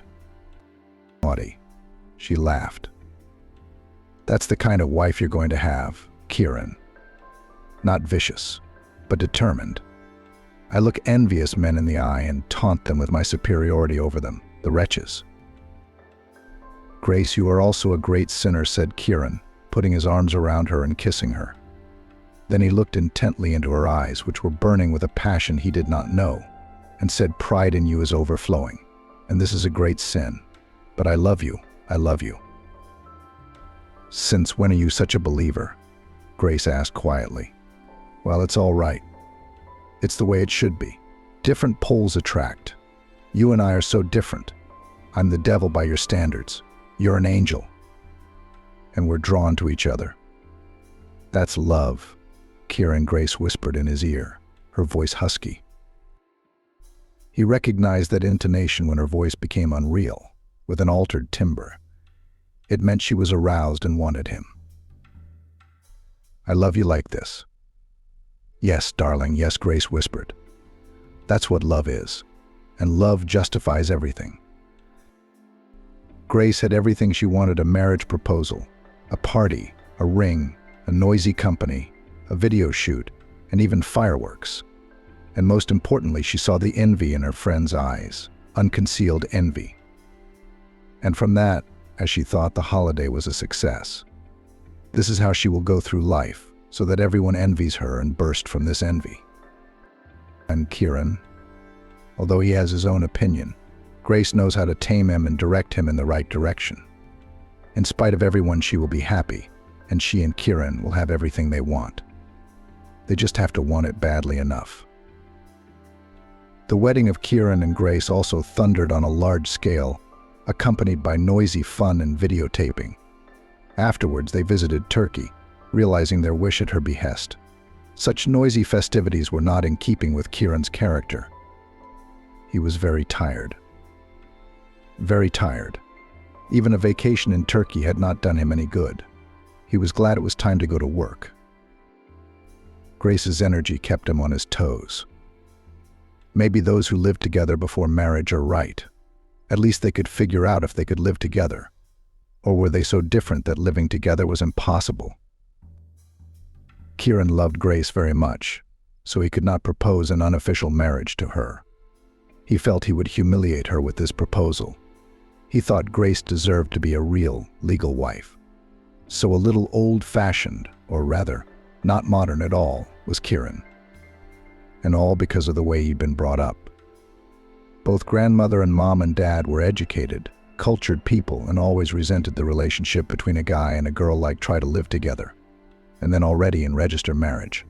Mother, and especially grandmother, could not understand how these cohabitants had already had 2 children and still could not make up their minds whether to get married or to try further. That's why such relationships were taboo for Kieran. But now, yes, he's very tired of Grace. I think with the money we have left after the vacation, we should make some cosmetic repairs in the house, said Kieran, when he and Grace moved into the house of his grandmother. Not at all, Grace replied emphatically. I don't see the point of such an investment. We should build the new house we want behind this house. And then this one should be demolished, Kieran grinned. Who are we? Do you know how much money is needed for such a dream? We don't have that much money, and we don't know if we will have it. We need more than the crumbs we have left from the gift money to start building. It starts small, Grace said confidently. We'll get a loan from the bank and we'll build. Not invest in this old place, but build a house from scratch that will really be ours. Unrealistic, said Kieran. I don't earn enough to get into bank debt. They'll find you another job. We'll cover the loan with our main salary and live on our part-time jobs. And your salary? It won't be part of our family budget? Kieran asked. Well, Kieran, how could you ask me that? I didn't expect that from you. Grace laughed, switching to a joking tone. I am a woman. I have my own needs. I need money for them too. So my salary will be used for those proverbial pins. And then the house and the lot are yours alone. What's the point of me investing in it? We'll build the house together. What if I get thrown overboard? Grace, what are you thinking? We just got married. What about me? It's life, Kieran. Life and realities. And unfortunately, that's what they are. When you get divorced, you take what's yours. But I didn't get married to get divorced. Grace, listen to me. We don't need a new house. We can fix this one up. And 4 rooms, stone walls. It'll last us a lifetime. You're talking like an old man for our lifetime. Kieran, we live in a different century with all the benefits and innovations. Why should we live in the old way? Don't you realize how great it is to live in a smart house where everything is automated? Come on, Kieran, don't be shy. You're a man. And as you know, a man should build a house, raise a son, and plant a tree. I'll help you with the son and the tree, and you build a house. Be a man, said Grace. Let's not put off finding a job for you. I'll get right on it. You see how strong my ambition is. I'm willing to help you in any way I can, to support you. You can count on me. Tomorrow we'll go to the bank and find out what's going on. I've sketched the house. Look at this. Look at the gorgeous house we're going to have. Grace opened her laptop, called Kieran, and, smiling in anticipation of surprising her husband, said, Come on, come here, look. There's too much information, there's too much of everything, and there's too much of you, Kieran wanted to say. And we won't go to the bank tomorrow. We've got to think about it. While you're thinking, the dollar will rise. You've got to think fast. This is the age of quick decisions. The bolder, the better. Or, if I understand correctly, are you going to live in this barn for the rest of your life? No, Kieran, I don't believe I was wrong about you. You're smart, you're determined, and you're a man. That's how I saw you when I married you. Come here, come here. Kieran reluctantly walked over to his wife and sat down beside her. He was looking at his laptop, listening, but he couldn't hear Grace. He was tired, very tired. Son, are you all right? Ciaran was asked by Ciara's mom. I look at you, you are not like the newlyweds, frowning, tired. Things not going well with you and Grace. I'm fine, Mom. I'm just really tired. I've been working a lot. You know, Grace and I are going to build a new house. I've been working part-time, telecommuting. Honestly, I'm not getting enough sleep. Kieran, would you say I'm meddling? But son, you've got to understand, your health is more important than a new house. You'll have a house, but your health will be gone forever. Sick people are not happy about anything, not even new houses. It's your decision to build a house. It's my and Grace's decision, Kieran replied. My boy Ciara hugged her son and stroked his shoulder. If you can't afford to build a house, you shouldn't tear yourself up like that. Sick, tired husbands are not necessary for people like Grace. Kieran answered his mother sharply. Don't. I don't want to hear it. Don't say anything bad about Grace to me. She is my wife. Ciara sighed. A wife takes care of her husband, not pulls the life out of him. I can see everything, son. I have eyes and ears. You've been too hasty with Grace, son. She needs another man, a man like her. Why did you raise me like this? Kieran asked, and putting his arms around his mother's neck like a child, he cried. I'm weak, mother, weak. No, Kieran, you're not weak. The mother stroked her son's head. You're not a pushover. You're not a bore or a scoundrel or a peddler. I don't know. Maybe in this day and age that's a disadvantage rather than an advantage. Your father and I raised you to be a decent man, and we're proud of you. And Grace needs a man with qualities that you don't have. A man who will go over your head and do whatever it takes to get what he wants. If you want to build the house Grace is claiming with your hard-earned money, you're going to kill yourself, son. Mom, but I love Grace. She's pregnant. We're having a baby, and I promised her this house. I can't not keep my word. This is where I regret raising you to be a man of your word. Can't you build a smaller house? Grace designed it herself, shows it off to everyone, brags about it, and that's why you can't back down. Ciara sighed heavily and said, I have a serious talk for you, son. Come on, I'll feed you. We can talk about it. Mom, thanks, I'm not hungry. No, Kieran, you've lost weight. What's wrong with that? Come on. Ciara took her son under her arm and they went into the kitchen. It's delicious as always, Kieran smiled after the meal. Now we'll talk. You think better on a full stomach, smiled his mother. Have you taken a loan from the bank yet? No, not yet. We're going this week. Grace and Kieran sat in the kitchen with Ciara. Granny's got some money too, said Ciara. We can lend it to you on your own recognizance. When you can, and if you can pay it back. Then why the receipt? Don't you trust me, mother? Kieran was surprised. The receipt. Let it be a document for Grace. I know how unpredictable she is. I told you not to speak ill of Grace, Kieran frowned. Did I say anything bad? You're just in the wrong sled. Son Ciara sighed. "Oh, Kieran, it's great that we don't have to go to the bank," Grace said brightly. "Listen, since we have money to build a house, why don't we buy me a car on credit?" "Why? Do you have a second job? We can afford it. My belly's going to grow soon. Where will I go with it on the shuttle buses? And then the baby comes, how am I supposed to carry it?" "Wait," Grace Kieran stopped her. "The money for the house came with conditions." "What conditions?" Grace asked unhappily. "Well, for one thing, it's a loan. Here's a receipt notarized by a notary.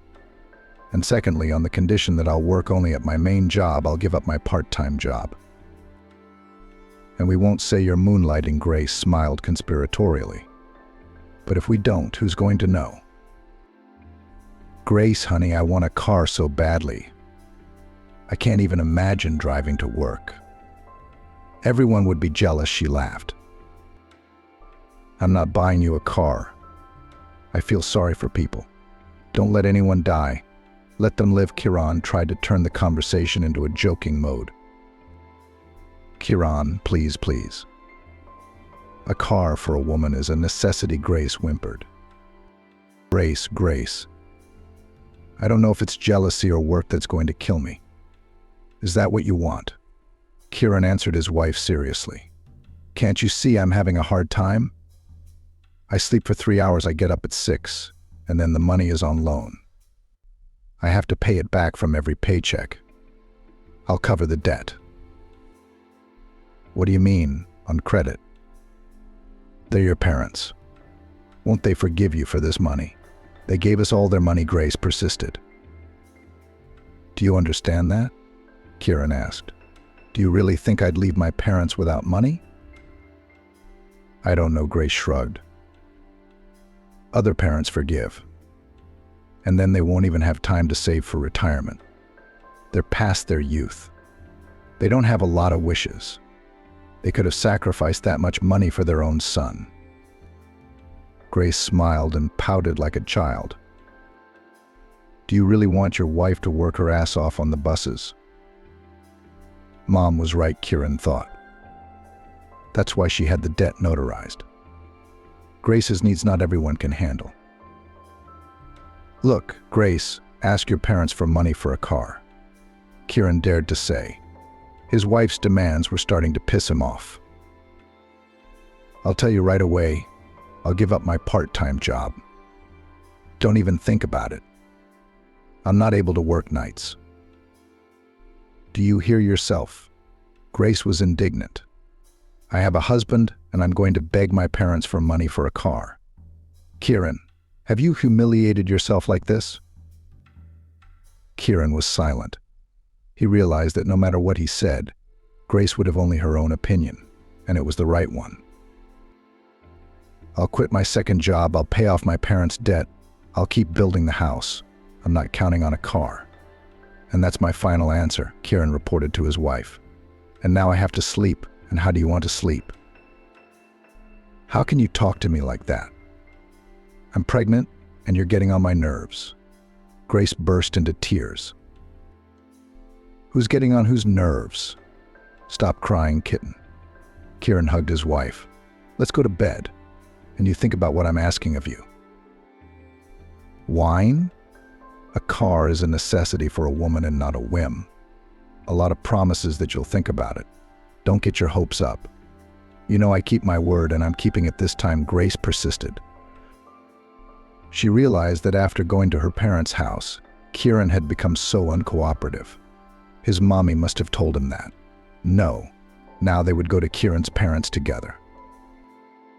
Grace thought, "I must shield him from the influence of parental discipleship. I'm a wife now, and I'm the only one who should influence my husband.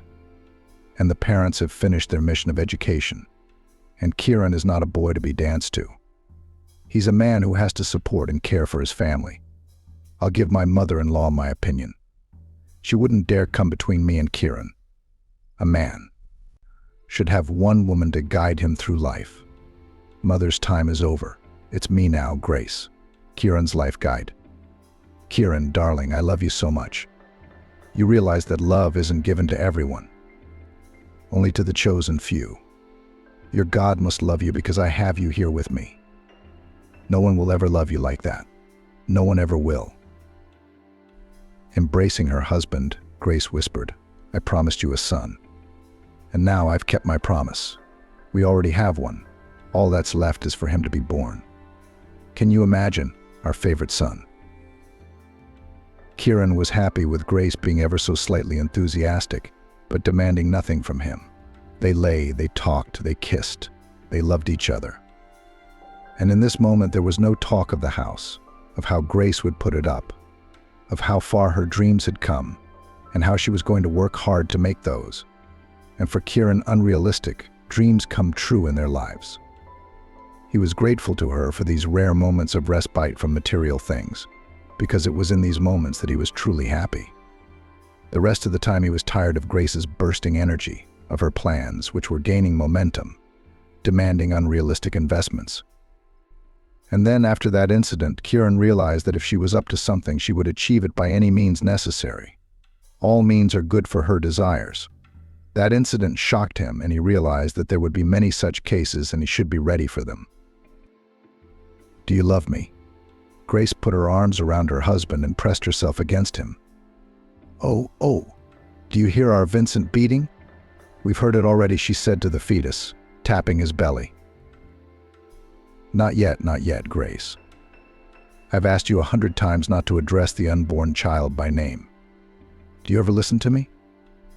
Even though I forget. Oh, don't be angry. Won't you do me this little favor? My motherly whim. You're so angry that I'm afraid to admit to you my little wish. What else? Kieran asked unhappily. I hope it's not a dream of a yacht. Oh, I'll be braver now. Because what I have acquired is such a trifle compared to a yacht. Kieran looked at her fearfully. Come on. I'll show you my little girl. Grace took her husband's hand and led him out of the gate. A red car was parked outside their house. How was it? It's a lot cheaper than a yacht, Kitty. Honey, I'm so happy. Even though I'm on maternity leave, I'll drive my baby to work tomorrow. They're gonna die of jealousy. Can you imagine their faces? Grace talked, and he couldn't hear her words out of shock. Just a high, skinny voice, like a pesky fly. Come on, I'll show you. You'll see how great it is, Grace chirped and tugged Kieran's hand. You've already taken me for a ride, Kieran said, emphasizing the word already. He pulled his hand out of his wife's and asked what money was used to buy this baby. He had never spoken so rudely to Grace before, but here he could not bear it. He couldn't help himself. Are you out of your mind? We're building a house. I was against the car. Why don't you listen to me? You only hear yourself. Sometimes I think you're insane. Grace's eyes filled with tears and she threw a violent tantrum. Kieran didn't want to see the tantrum and thus encourage it. He did not rush to comfort her. He turned around and went home. He waited for her to show up, but she wasn't. Kieran got worried and went outside. Neither Grace nor the car was there. Where was she? Where had she gone? The distraught pregnant woman got behind the wheel and sped off. Where would he look for her? He called her cell phone. The calls came in, but she didn't answer. His head split in two with worry. He began to get headaches very often. It had never happened before. But once he got married, it became a frequent occurrence. Kieran went into the house, took his medicine, made another call, and heard Grace's cell phone in her bag lying on the couch. He called Grace's parents, but she wasn't there, and her friends didn't have her either. She got home late, close to midnight, and as if nothing had happened, she rattled on. Kotik. You can't imagine how everyone sighed with envy when they saw my little girl. I'm in a wonderful mood, even though you're mad at me. No one's going to ruin my happiness. So Kitty, no need to get upset and get on each other's nerves. It's done." Kieran was silent. He was so nervous that his headache wouldn't let go. "You feel good when others feel bad." Vampire was all Kieran could say. Yes, I'm your little vampire," Grace adopted a playful tone. "And now I'm going to bite you, and then I'm going to kiss you." She threw herself around Kieran's neck, but he pulled her away from him. "I can't see you. I can't. Go away nicely." "Where would I go, Kieran? I'm your wife. And as you know, husband and wife are the same Satan. And then we'll have a son." "Satan is you," Kieran said. "I'm beginning to realize that we've rushed into marriage. You and I are different, you know. I think I'll have to put up with you and your delusions all my life." "I'm getting a headache." I'm sorry, Kieran," Grace cried. "I know it must be hard for you, but it's only at first. It's like that for everyone, until you get used to each other. And then they get used to it and become one. Understand, my dear man. Love is not for everyone. And I love you so much. I can't do it without you. I can't." "Where did you get the money for the car?" Kieran interrupted Grace's passionate speech. "I'm talking about love, you're talking about money. So which one of us is the mercenary? I asked you a question. How hard is it to answer without all the waterworks? Just answer." "I bought it on credit. I made the down payment with the money you were saving for your parents." Grace stopped talking. "I suppose you'd better not know where the money is," said Kieran. "You'll be on maternity leave with the baby. How are you going to pay off the loan?" "It's not that much money, though. The car isn't cheap. I think we'll be able to pay it off in no time." "Who's we?" "IA." Grace grinned. "We were plowing," said the fly that sat on the ox's horns. "Well, you're the fly, the annoying fly that's bothering me, and I want to swat it in one fell swoop to be free of it." "Don't do that," Kieran stopped himself. "I promise it won't happen again. Believe me, we'll have a child, your son and mine. We'll have a new home. Imagine how happy we'll be. We'll come to each other. You'll see how great it will be." Now, if he had any money, Kieran kept it only on his card. The PIN number, known only to him, was unknown to Grace. He knew it was dangerous to keep money in the house without consulting him. Grace instantly found a use for it. For a time, Grace ceased her frenetic activity about the ideas and prospects she was creating for her husband.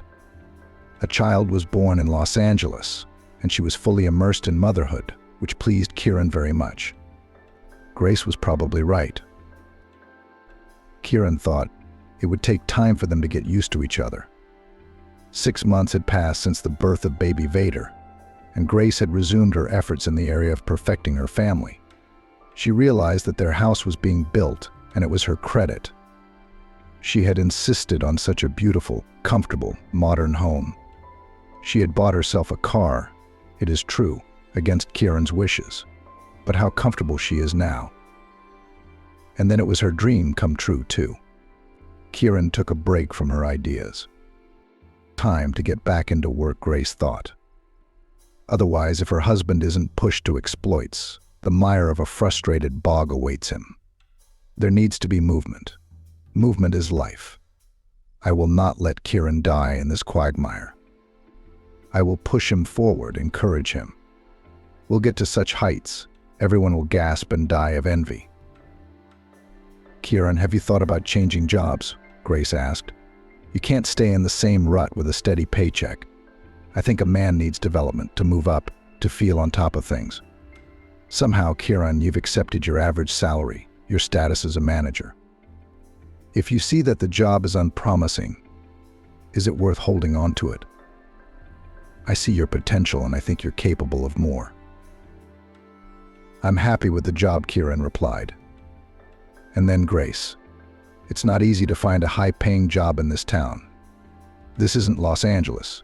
The rates are different here. And I think I have a pretty good job and the pay is pretty good. Not bad, Grace repeated, as if tasting the word. She was silent for a moment, as if giving Kieran time to consider the term. And then she said, not bad means nothing. Kieran, you're 31 years old, and you have a pretty good job with a pretty good salary. And at the moment you have a lot of debt, and you're willing to put up with it. Is that how I see it? What do you want from me? Kieran sighed. I'll tell you right away, I won't be able to work nights. I've been having these headaches lately. I'm not happy about the white light, so I realize that night work won't do me any good. Who said anything about night work? Grace was outraged. I'm talking about changing jobs. You know what I mean, Kieran? You know it's impossible to get a high-paying job without connections, and you can count on me. You want me to find you a job like that. But where would you find it? Grace, don't be ridiculous on the internet. Kieran grinned. No, not like that, she said. I'm not stupid enough to look for a prestigious job on the internet. I still have some connections from the past.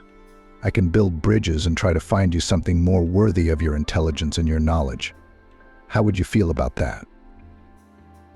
Grace, did you have such a past? Kieran wondered. Were you what? Am I jealous of your past? Grace laughed. Well, that's silly. Didn't you have one before me? And then I worked for this big company and I was in good standing. That's all it was. Why did you leave such a great company? I'm afraid you wouldn't believe it. Grace hesitated, or you'd take it the wrong way, so I'd rather not talk about it. But I'd like to know what pitfalls to expect if you're going to put me in there. Okay, Grace sighed. Just promise not to jump to conclusions. Listen. My boss's wife was jealous of me for him, but not of the boss himself, but of the head of the department I worked in. That's funny, Kieran snorted. But you couldn't prove your innocence? I wasn't going to prove it, it's beyond me, Grace said. I just quit, that's all. And you want people to say behind my back that I'm the husband of the woman who was having an affair with the boss. I knew it, Grace said sharply. I didn't, and haven't been hooking up with anyone. And you're a man. Are you afraid of some idle gossip? It's ridiculous. Kieran, if you're a man, you should be afraid of small wages, low ranks, and poverty, not gossip. We have a son growing up. He needs a good kindergarten, not a bunch of snotty kids where he'll always be sick, but a real elite one.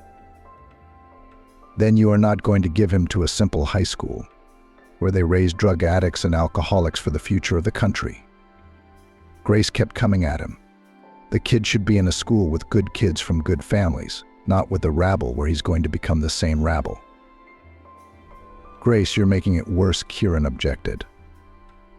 I went to high school and, as you can see, I didn't become a rabble. Don't compare, Grace said. It's a different time. The worthy join the worthy. And the trash? She didn't finish. She stood up abruptly and went into the other room.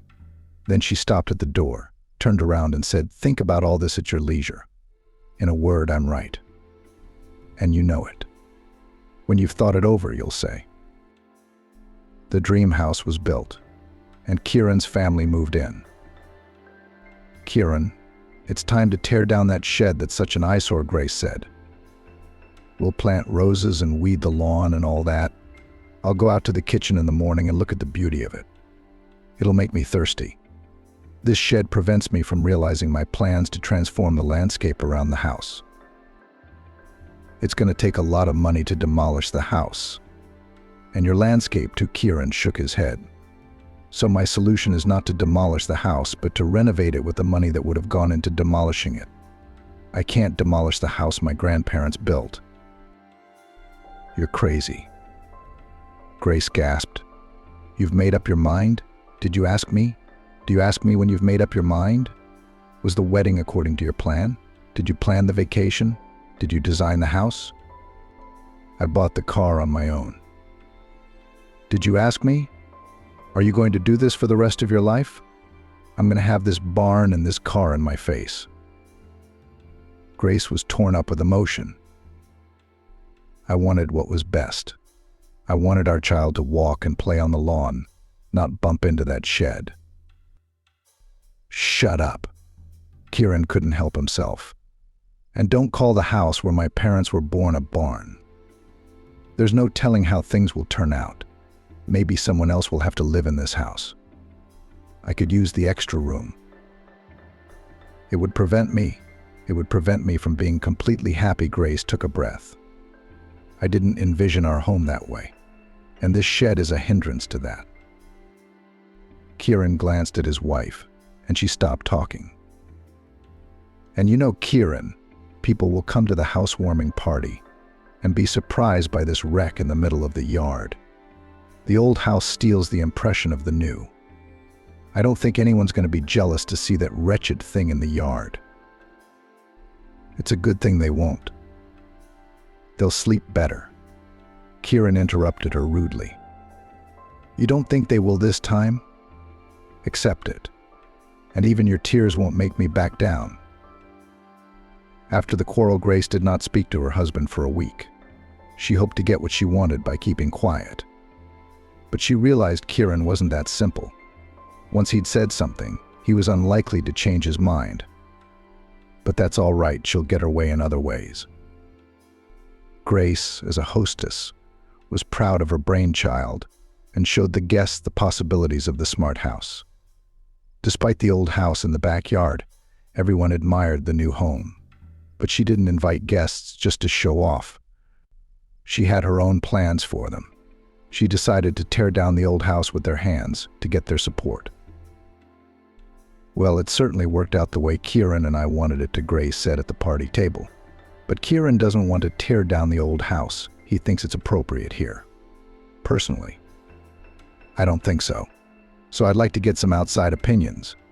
Do you think there's a need for an old hut next to this magnificent house? Hearing such unpleasant words about her house, Grandma was saddened. She lowered her head and smoothed the folds of her skirt. She cried furtively, quickly wiping away her tears with her handkerchief so no one would notice. Kieran's mother put her arms around his grandmother and pulled her close. Kieran saw all of this. He was ashamed of his wife's words in front of his grandmother and in front of his parents. Of course, a lot of people had come to the housewarming party, and he didn't want to find out about it. He didn't want to spoil the holiday for those who came to enjoy their new home and have fun. I wouldn't tear the house down either, said Ivan, Kieran's friend. I would renovate it, make it into an extra living space. No one could use the extra living space. On the contrary, many at the table supported Ivan, which upset Grace very much. She realized she had lost this time. If it weren't for my parents and my grandmother, this house wouldn't exist, said Kieran. Let's drink to their health, he said to the guests. My loved ones, my dear ones, thank you for everything. Kieran went to his mother, father, and grandmother and kissed them. What about me? Don't I get a thank you? Grace said resentfully. If it wasn't for me. Of course, everyone heard the indignation of the mistress of the house, but realized that it was not worth focusing on her offended words. Everyone supported the toast. The guests made praised toasts in honor of the hosts. The guests cheered, and Grace did not feel her triumph. She was not envious of the people who had come to the housewarming party. They just shared the joy, cheered, and for some reason praised Kieran and his parents, but not her. She was the one who had built the house thanks to her kicking, and his parents' money had been given not for nothing, but as a loan. Why were you pouting all evening? Kieran asked his wife. Well, it's not proper to invite people and sit like a mouse on the croup.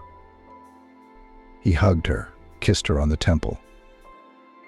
My little mouse, look, you'll burst. Kieran wanted to cheer up his wife. So all smart and clever, all honored, all participants in the construction of the house, I'm the only one on the side. Grace was indignant. And why didn't you say that your beloved grandmother, Daddy and Mommy gave you the money on credit? Why did you sing such dithyrambs to them? Didn't you know that? If we had borrowed the money from the bank, The interest would have cost us another house, Kieran explained. Grace, you know all about that. And then my parents forgave me half of the money and gave it to my grandmother to rebuild the house.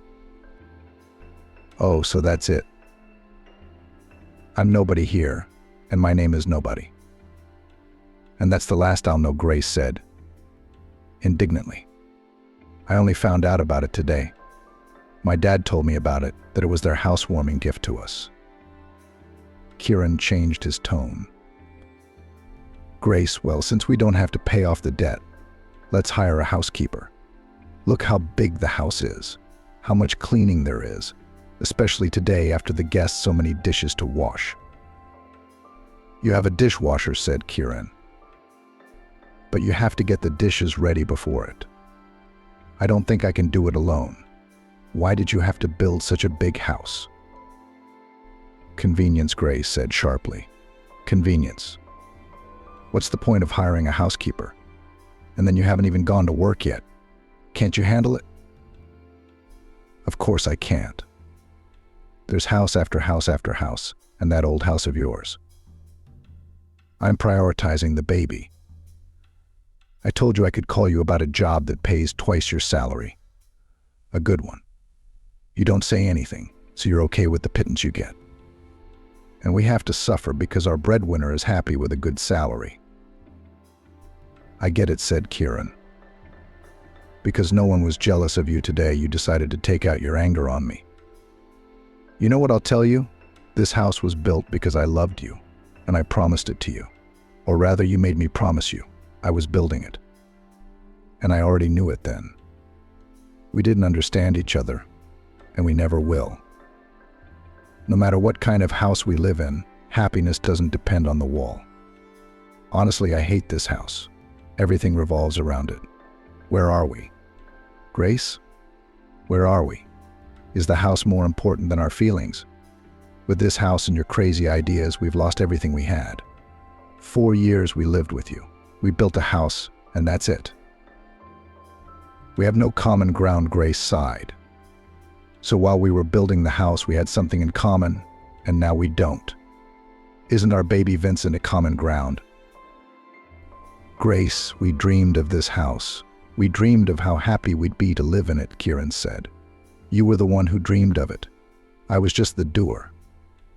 I don't want to stay in this house. I have a terrible headache from your arguments, your frustrations, and your irritation.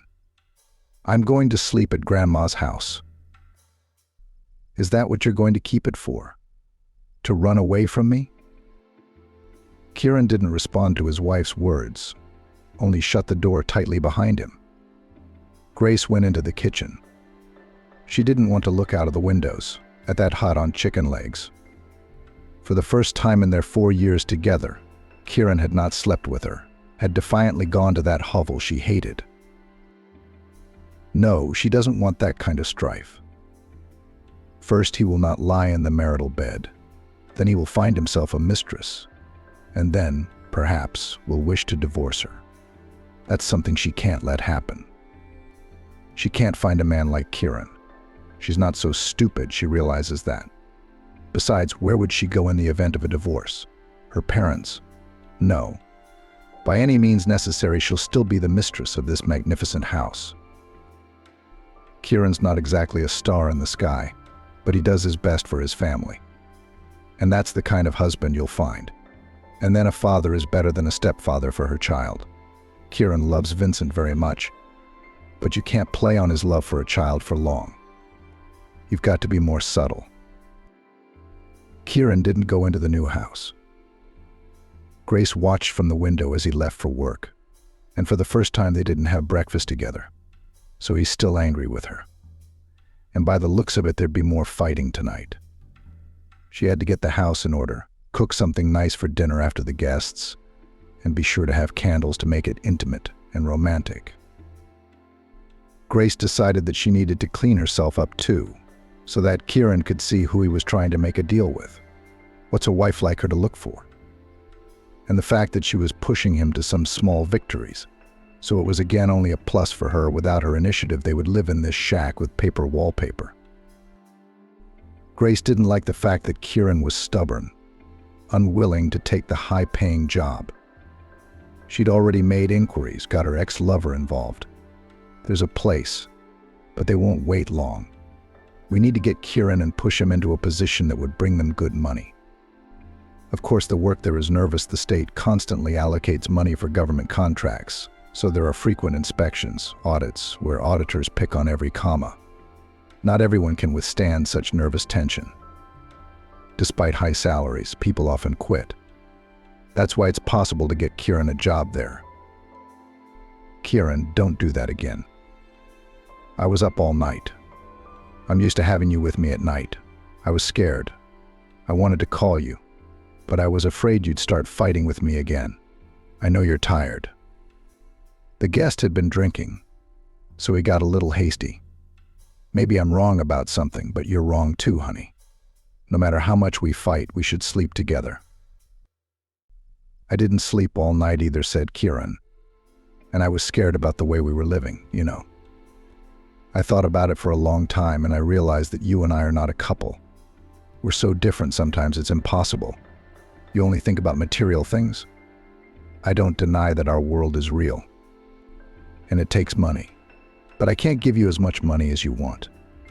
You'd better find another man to encourage your ideas. I'm willing to give you your freedom. Let's get a divorce. I can't take it anymore, you know. I can't. Don't you love me anymore? Grace immediately burst into tears. Baby, how could I be without you? How could Vincent be without you? Do you really want your son to be raised by someone else's uncle? When the most difficult part of our life is over, do you suddenly think about it, Kieran? Grace sat down next to her husband and put her arms around him. Look at me, look at me. Can't you see how much I love you? No, I can't have a divorce. And I don't want any other man. You may not believe me, but I can't live without you, and I don't want to live without you. Do you really want our baby to be without a mother? What do you mean motherless? Kieran didn't understand. Will you leave Vincent with me in the divorce? I don't mind. I don't mind at all. Mom and Grandma will help me raise him. What's Granny and Mommy got to do with it? Of course, when I'm gone, they can help you. You misunderstand me, Kieran. If you leave me, I'll kill myself. And it's not just words or threats. If you want to know the truth of my promises, divorce me, and you'll find out how you'll live with it, Kieran. And what will you tell your son when he grows up and asks you why I did it? It's blackmail. That's all I need. I didn't think you were capable of that. I'm not. It's not blackmail, Kieran, it's love. I can't imagine life without you. That's the truth. Don't drive me away, my love. Grace sobbed. Let me stay by your side and let me love you. Is that too much to ask? Kieran realized that the whole thing seemed like a cheap candlelight performance. But knowing Grace's mobile psyche, where tears for no reason at all, where tears could turn into laughter in a minute. What the hell, maybe her suicide threats weren't so unfounded. If that happens, he really won't forgive himself. He was so tired of it all. Kieran realized that he had been up all night and had a terrible headache. I want to sleep, he said. I have a headache. Where are the medicines? I don't know where they are in this house yet. Peace. Sweet peace. Grace looked into her husband's eyes and said, You're going to see how great things are going to be with you and me. You won't regret that we didn't get divorced. I said, I have a headache. Give me a pill. This time there was no danger of divorce. Grace saw that Kieran was determined to break up, but fell for her threat to kill herself. So he was scared. And that's good for her. She'll know how to manipulate her husband. It's time for Grace to come back to work from maternity leave. So she decides to use one more trick on her husband. She's going to try to squeeze him after all. He'll take the job she got him. Although, I'm not going back to my old job. I quit. What's wrong with your job? No new people to envy you, Kieran grinned. I know you meant it as a joke, to poke fun at me. But it's not about envy. Someone in our family has to earn money if you won't take that responsibility. I have to provide for my family. I'll get a job, I can hire a housekeeper. I won't have time to take care of the house. I have to put the baby in a high-end daycare center. I'm not putting Vincent in a breeding ground for infections. And I need money for that too. Did you get a job like that? Where do they pay the money you're going to use to do all this? Kieran asked with a grin. Yes, I did, Grace replied calmly. That's where you don't want to go. I'll go to my lover, Kieran said angrily. Why your lover? I explained the situation to you. No one there was my lover. And then I am a married woman. What claims can there be against me? I have a family, a child. I put that above all gossip. That's when I took offense and left. And now I have grown out of these petty grudges so I can go to work there again. Grace continued. But I'll tell you right away, it's hard work. And no one gets paid money for nothing. Sometimes, and on weekends are loaded. Sometimes you have to work late, irregular working hours. In short, it's all spelled out in the labor contract. I tell you about all this at once, so that then there were no claims against me. Why did you decide this on your own? And you're just putting me on the spot. It's a family matter, so we have to decide it together, Kieran answered calmly. We are, Grace replied. But you've left me no choice. Someone has to take financial responsibility for the family. Is this your way of pushing me into this job? Is that what I'm offering you right now? I realize it's not your thing. It's useless to hold you accountable. So I'll go myself. Well, go, said Kieran. When you go out, most likely in a week you have to quit your old job and then. Kieran didn't talk about the subject again. And Grace had said all she wanted to say. She hadn't expected Kieran to say that. She'd have to do the work herself. If she gave up the idea, Kieran would realize that it was just scaremongering, manipulation. So he won't take her threats seriously. She would not want to meet with those who witnessed that shameful scandal when the wife of her lover came straight to the department, grabbed her by the hair, and hit her head against the table where she was sitting. She hit it with such force that a lump formed on her forehead and her nose bled.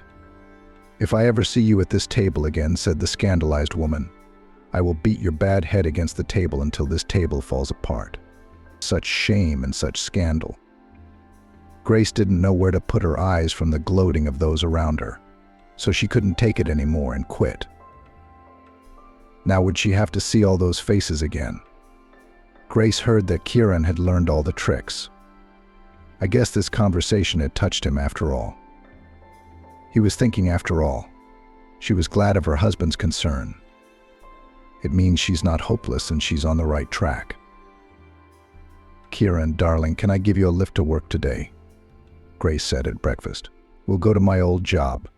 I have to hand in my resignation letter. We'd better hurry. A good job won't wait long. As soon as it's available, it'll be taken. So take advantage of my kindness, Grace smiled and poked Kieran on the cheek. I'll make it quick. You won't be late?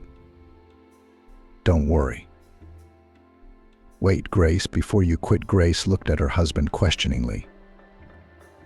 Can you wait for 2 days? Kieran asked. Why? I don't get it, Grace. Wait for what, Kieran?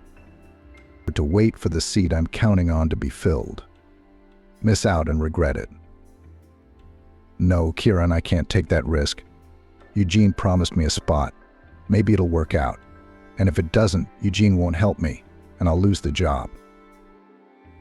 No, Kieran, they gave me a week to do everything. That place Eugene's promising, is the pay really good? Grace asked with doubt in her voice. Yes, it's good, 1.5 times my salary, but it'll have to wait. But if Eugene doesn't work out, then I'll take that job of yours. You're afraid of gossip. What if Eugene doesn't work out? And you don't think I'll have time to register? I can't take that risk, Kieran. It's not every day you get a job like this. I give you my word, I'll go if it doesn't work out with Eugene. If Grace, if I've given my word, it's my word. It's my word. So you don't have to worry. Vincent's going to have a high-end daycare center. Thank you, darling. Grace rushed over to kiss Kieran. Once again, I was convinced I'd chosen the right husband. How lucky I am to have you. Right here, Kieran. It scares me when people envy me what a wonderful husband I have. Grace was afraid of jinxing the situation. Knowing Kieran, she still hoped that he would take financial responsibility for the family. Would he really be satisfied with a salary less than hers? Grace would certainly be happy for Eugene to find Kieran a job. According to Kieran, the pay there is even higher than what Grace was promised. And then there's no malcontents there who'd want to tell Kieran the truth. I don't care about them, let them talk. She'd get out of it. Kieran would believe her, not these envious people who did nothing but envy her. Eugene couldn't get a job for Kieran, so having given his word to his wife, Kieran had to go to work where Grace had gotten a bad name. He didn't realize that he would find out the details of his wife's liaisons with her boss and the other employees of that business so quickly. It wasn't that he'd been deliberately inquiring. It had all spilled out on its own. Kieran even liked the work interesting, promising, and he gave himself to it completely, for which he received a decent salary and even bonuses. No, of course, not immediately he found out about everything. He worked quietly until some personalities did not realize that he was the husband of the very Grace, who, seeking the best place for herself, jumped from one bed to another. It turns out that she boldly took advantage of men who promoted her career. And then she did not squander the attention of customers with whom she worked, and for the good of the company traveled to foreign resorts with these customers. It was a shock to Kieran. Who was he living with? A whore. That's why she's pulling his heart out. She's used to living the high life, and he, a simple guy, fell naively into the clutches of a predator. Grace had never seen Kieran so drunk. He couldn't speak a word. She could tell from his rambling speech that he'd found out. She didn't care what he'd been told. The next day, when Kieran sobered up, she would refute all these rumors and gossip. After all, who would he believe, her or those who had once envied her? Her, of course. She's his wife. And then there's the whole pre-marriage thing. As Kieran's wife, she never cheated on him. She just didn't have time for it. She molded her husband into the kind of man she thought he should be. Coming home from work in such an inebriated state, Kieran spoke his mind as best he could and collapsed on the bed without undressing. Grace didn't take off his clothes out of principle. He'll wake up. He'll be ashamed of himself for stooping to this, she thought. Kieran was wheezing, and he stank of booze. So Grace retired from the bedroom to the living room couch. She couldn't sleep for a long time, preparing an exculpatory speech to her husband. And then she had to keep him from doing something rash, or God forbid, he would think of quitting. To the children's and youth sports school, she turned to her son.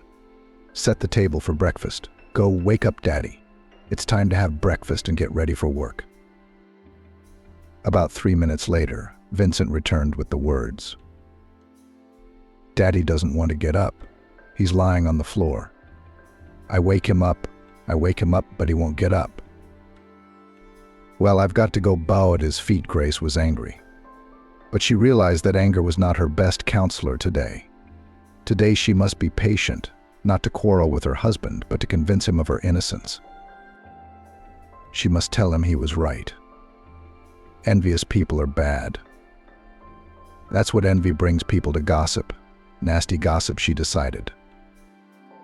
Walking into the bedroom, Grace said, Kieran, get up for work. It's time. Kieran was lying on the floor beside the bed. It was strange. He was lying on his back with his arms and legs spread. His face is very calm, his eyes are open, and it looks like he's... Kieran. Grace shouted and turned to her husband.